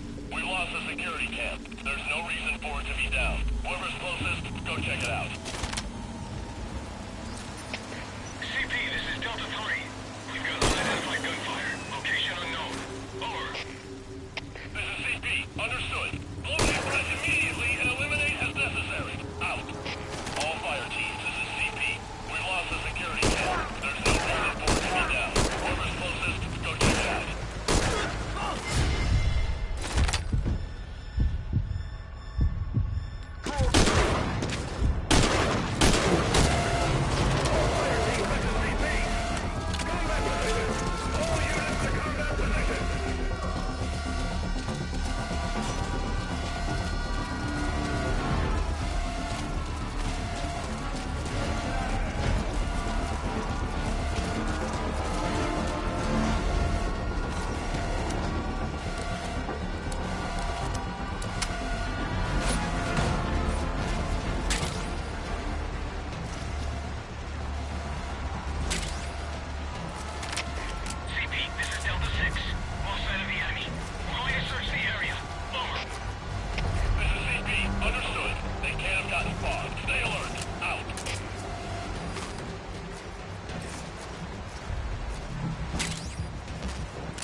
can't tell where Paz is, try asking one of the Marines. And I don't mean politely.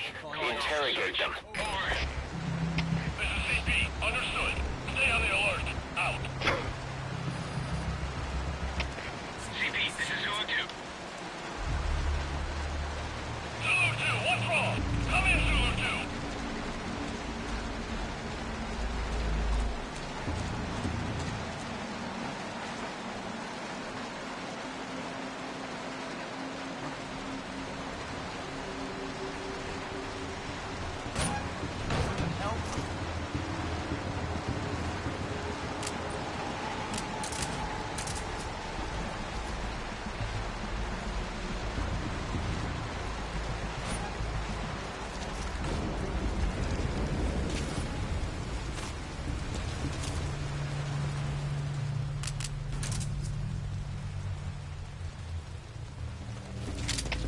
CP, this is Zulu 2.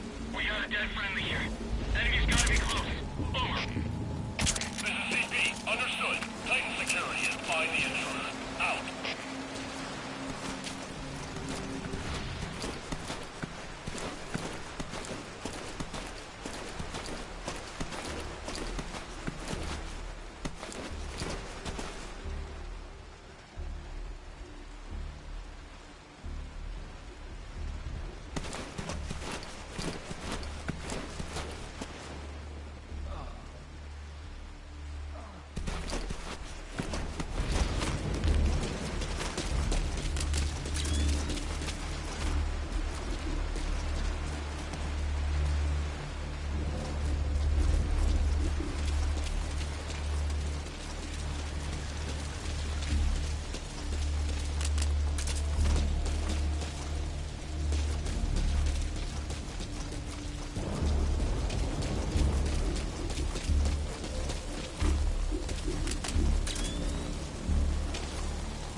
Spit it out.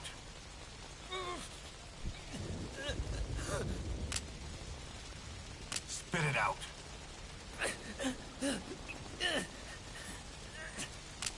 Get down.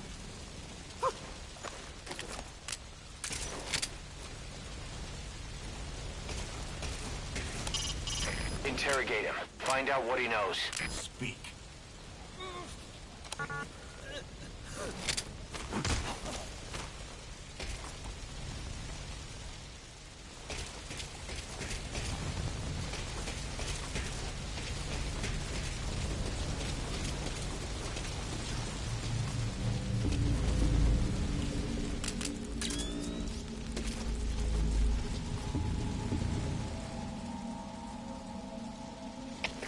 CP, this is Zulu 4.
XOF?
Suppressor is worn out. That gun will be as loud as any other now. If you have to shoot, be careful. Report to me now. Whoever's closest, go check it out.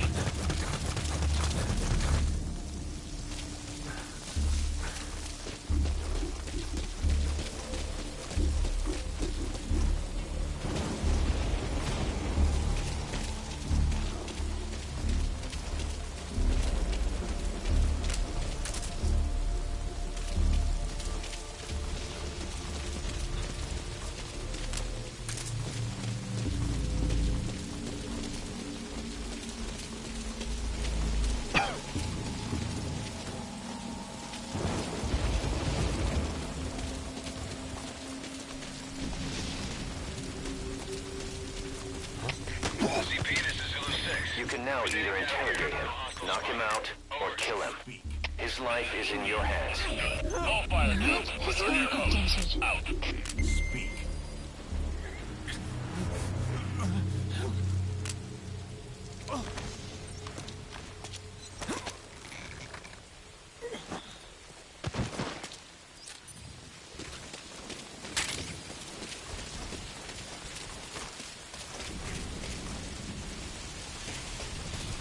That sound. A flag fluttering. Next they headed for a place with a helicopter.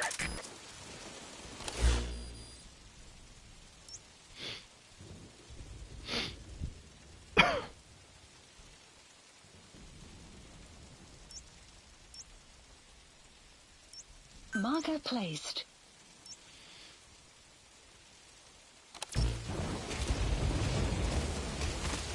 The helipad. That matches Chico's tape.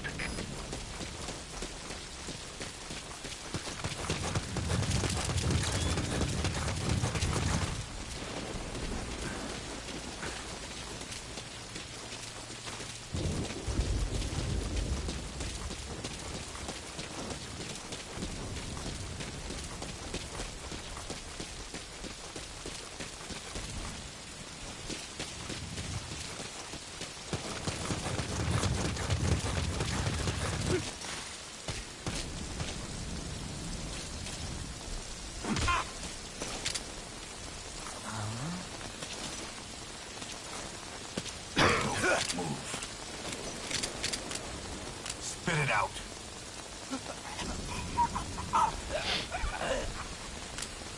Speak.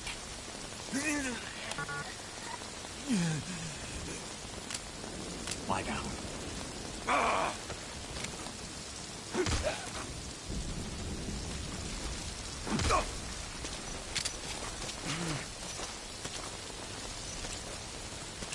Don't move. Speak.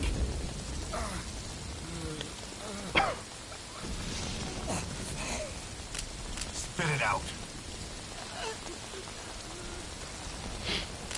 Lie down.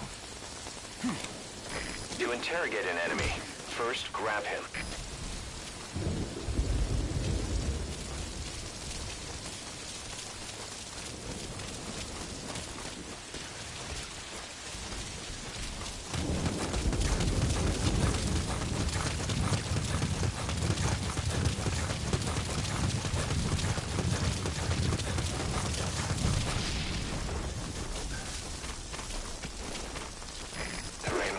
down just as hard the day we met Paz. I only want peace for my country. I can't believe we ever bought that cover story.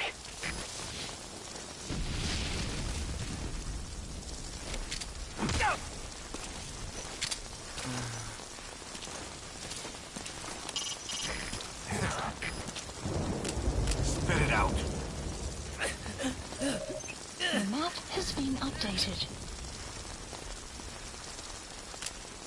Speak. Get down.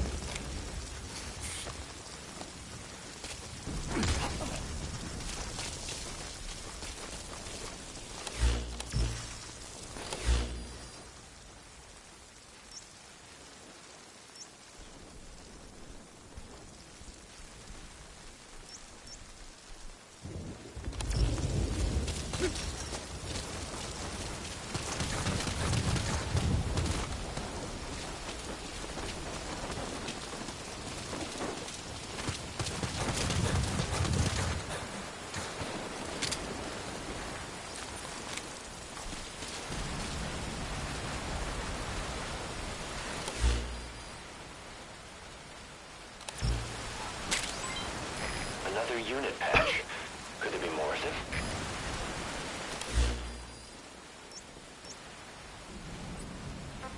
Please select a landing zone. Landing zone confirmed. Roger. Dispatching chopper. A prisoner. You gonna help him? Keep an eye out for nearby enemies. They could try to shoot down the chopper.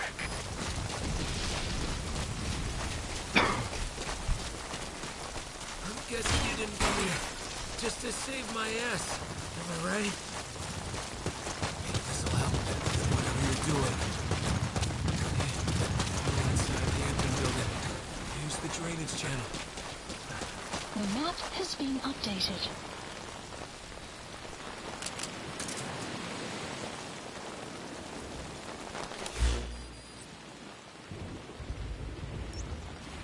Marker placed.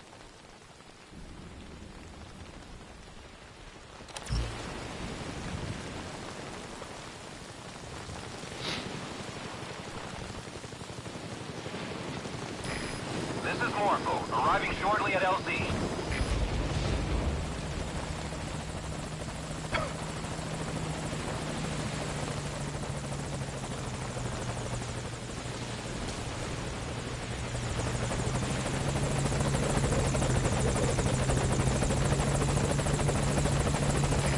This is Morpho, on station at LZ.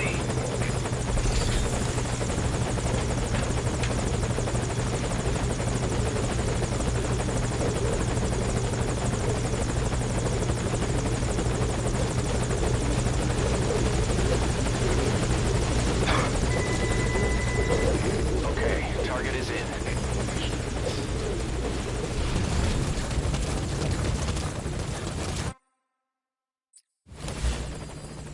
Please select a landing zone. This is Morpho, returning to target marker. This is Morpho, we have arrived at LZ. We'll stand by. Hands up. Speak. Mission info has been updated. That's Paz. Go secure her. That's the admin building.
Marker placed. Marker placed. Marker removed.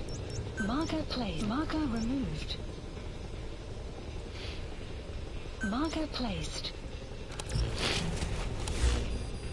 Marker placed. Marker placed.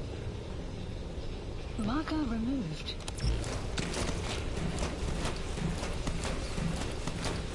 Remember back when we met? Enemies on opposing sides in South America. But when I tried to take myself out with a grenade, you stopped me. I never realized until I met you. There's no such thing as an absolute enemy. Our enemies are always relative.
Don't touch me, you son of a bitch!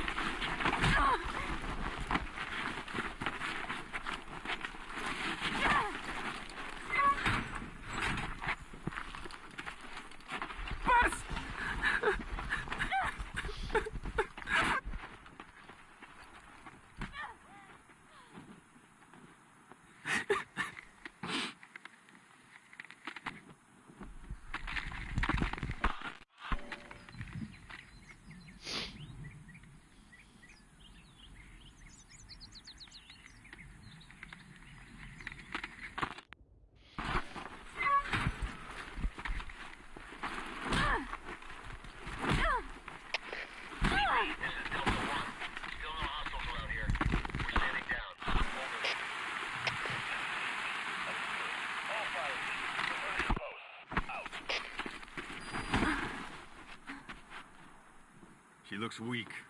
We need her alive. Yes, sir.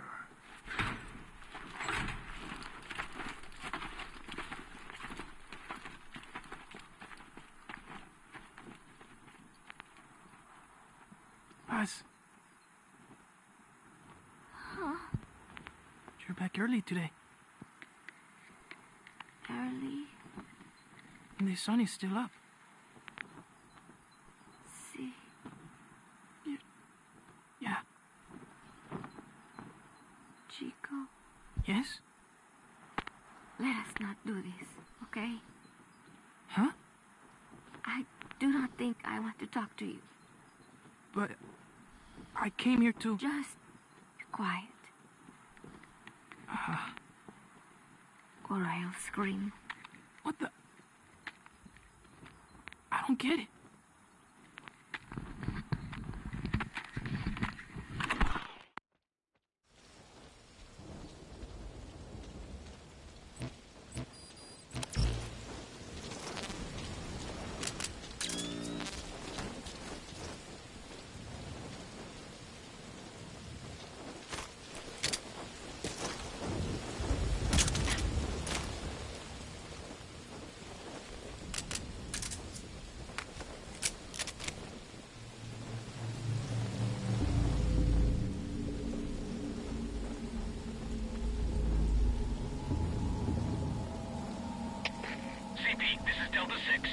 Threat detected. Going on alert. Over. This is CP. Understood. Keep your eyes open. Out.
You can use that to take out their vehicles or anti-air guns.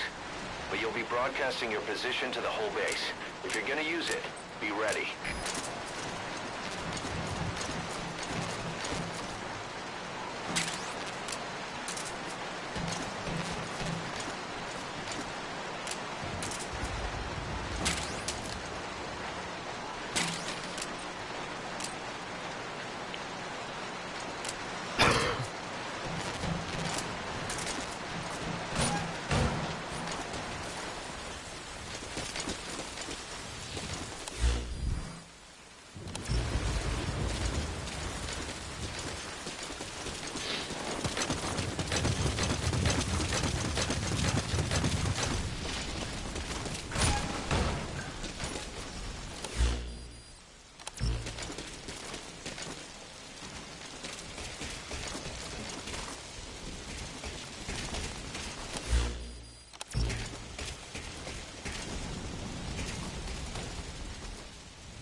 Is that Paz?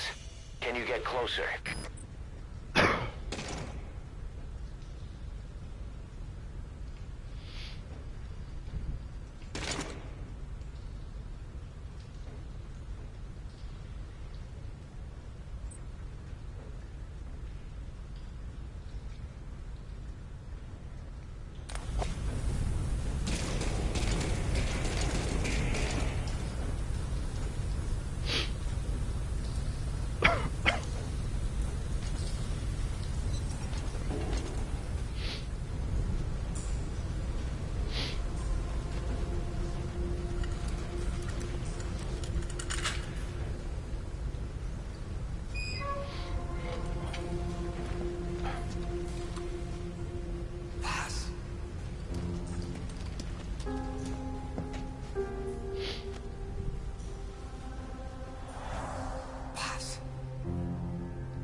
Boss, get Paz onto the helicopter.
Chopper. Keep an eye out for nearby enemies. They could try to shoot down the chopper.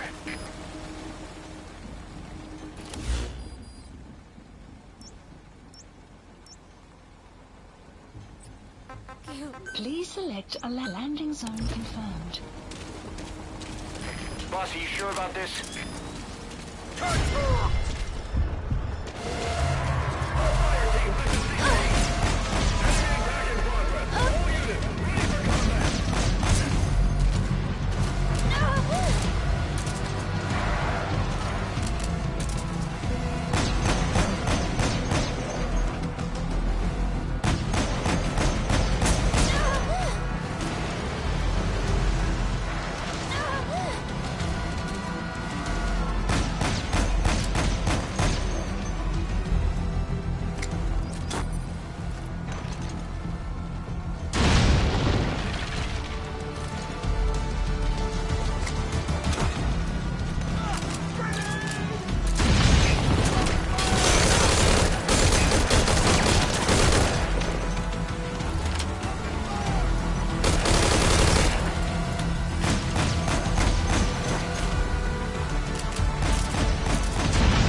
mission failed, boss.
Marker placed.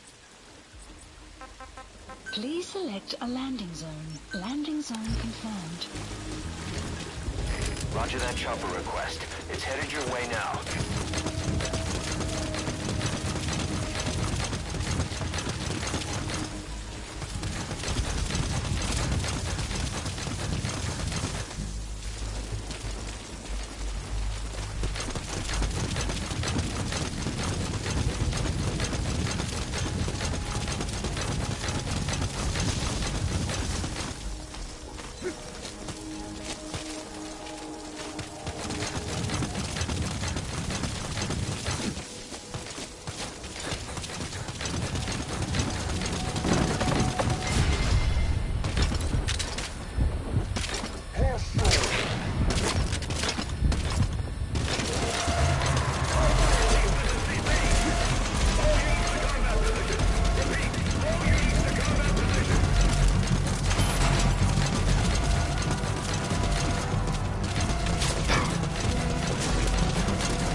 bloqueado.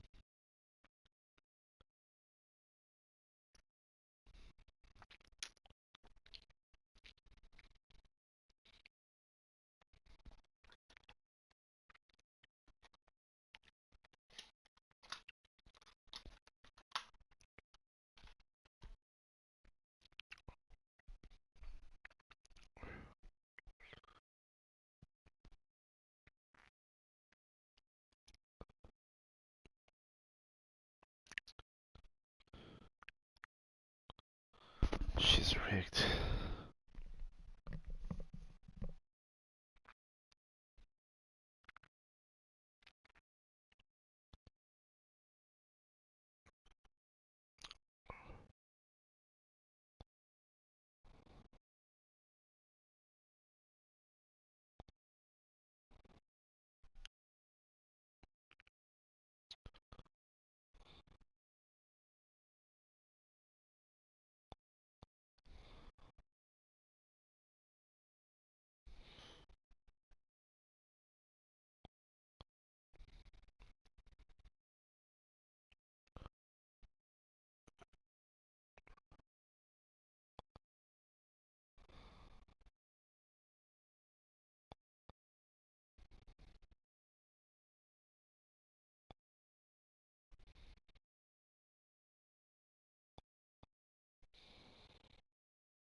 What the fuck?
Oh no. Pass.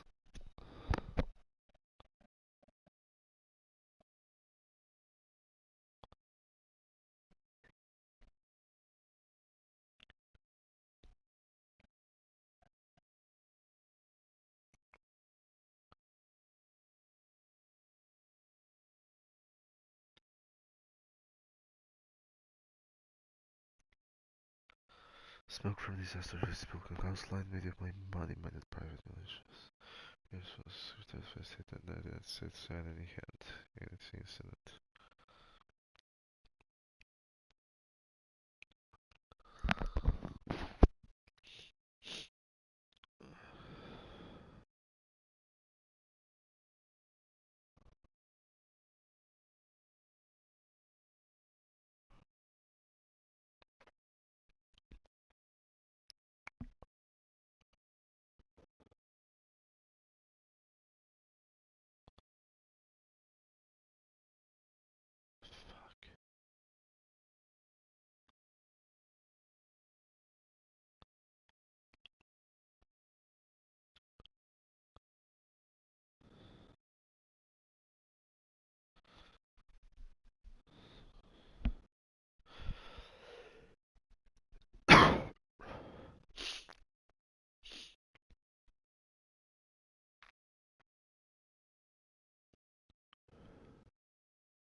God damn it.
Nicola and Bart, rest forever in our hearts.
Vietnam. Les enfants terribles.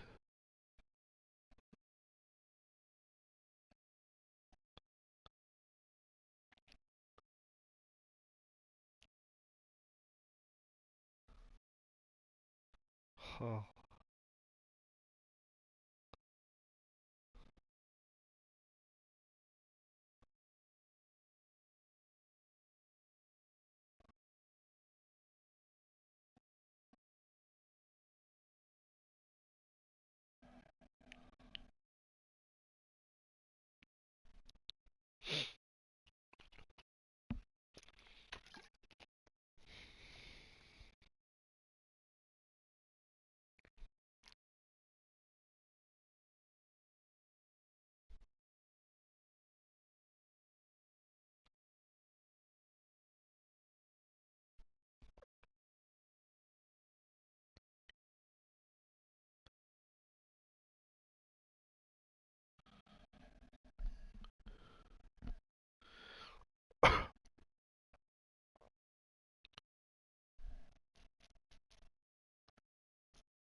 Okay.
got company.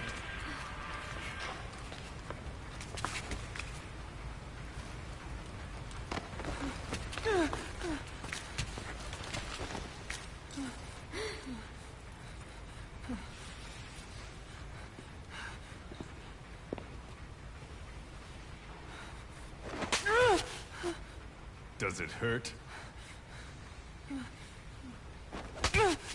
Talk. Talk!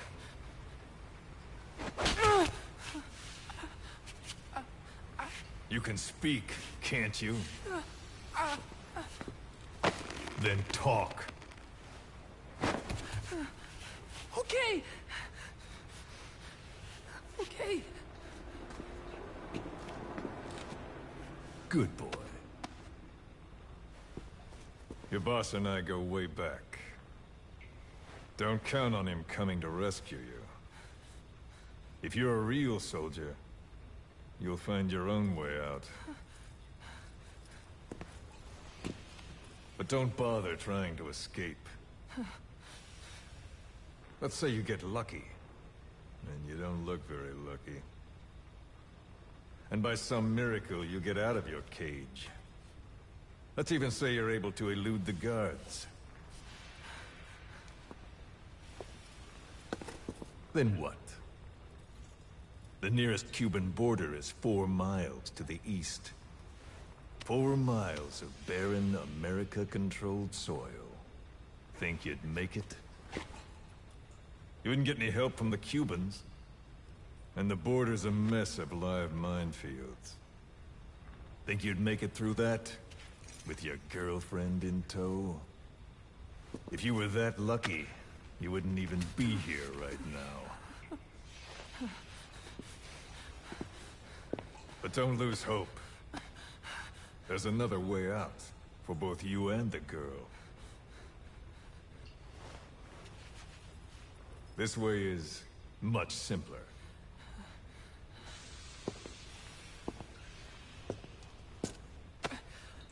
I ask, you answer. Easy, right? Just tell me what you know. You're dumber than you look. Wasting your time torturing kids.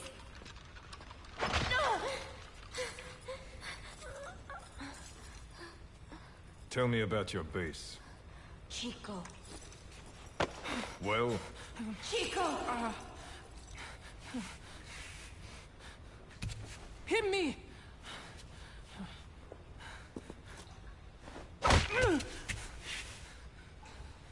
Again! Huh. Trying to impress the girl, little man? How cute. All right. Let's try something else.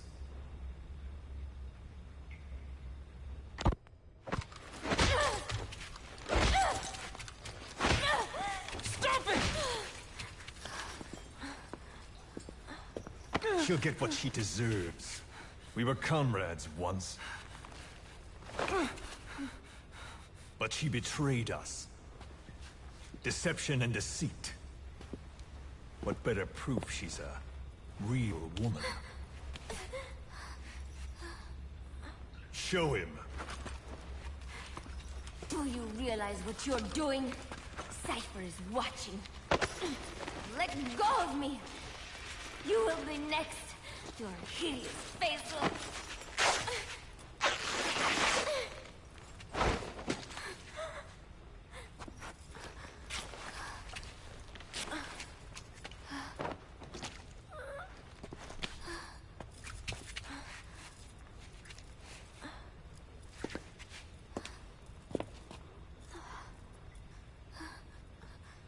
Repulsive, isn't it? Look. Look carefully. Watch out when you grow up, boy. This is the kind of woman you'll want to avoid.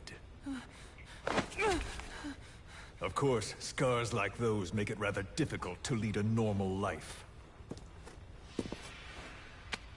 I should know. Continue. Talk, and you both go free. Chico! No!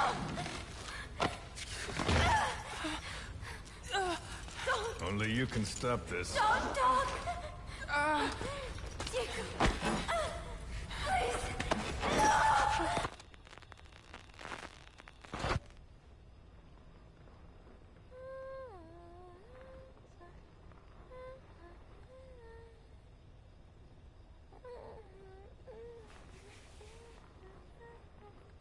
Buzz.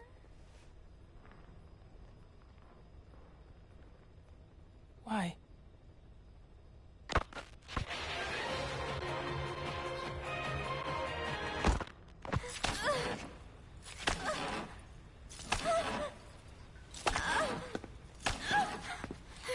Move.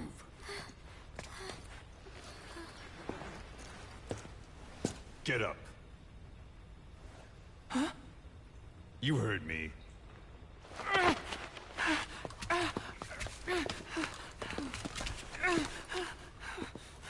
Do you like what you see? I said, do you like what you see? It's like fruit. Does she look sweet or sour? A man has to know these things. Time for a taste test. Either you take her now, or you're strung up next. Don't worry, Chico. No. No. It's okay. Chico, you won't hurt me. I don't. Get on with it. I can't. Chico. No. Come on.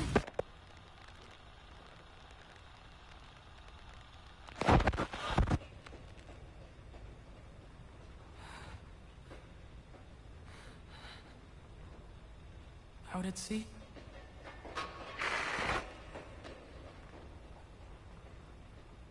Staff of 300?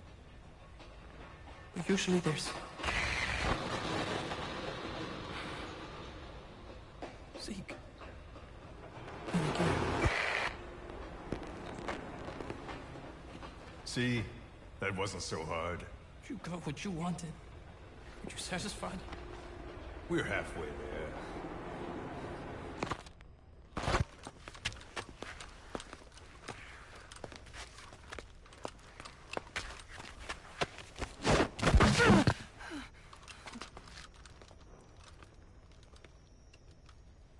Chico?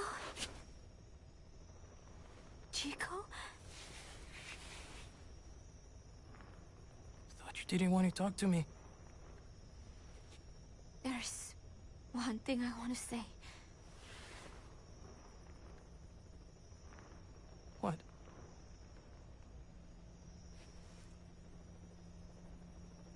I missed you, Chico.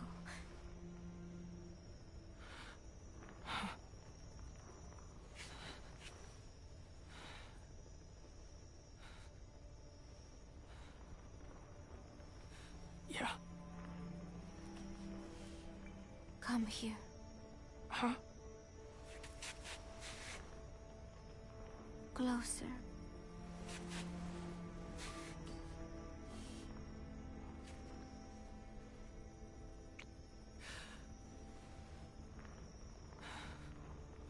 No. Sorry. Enough already.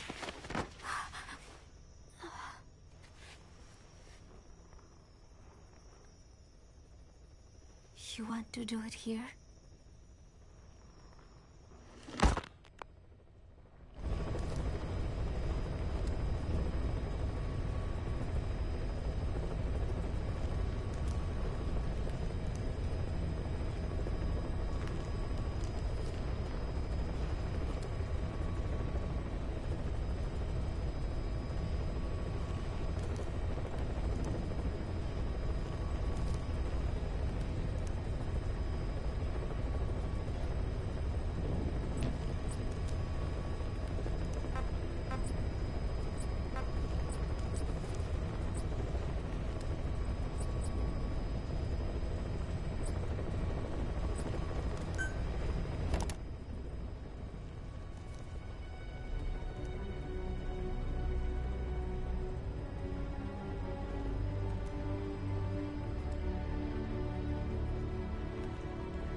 Mm-hmm.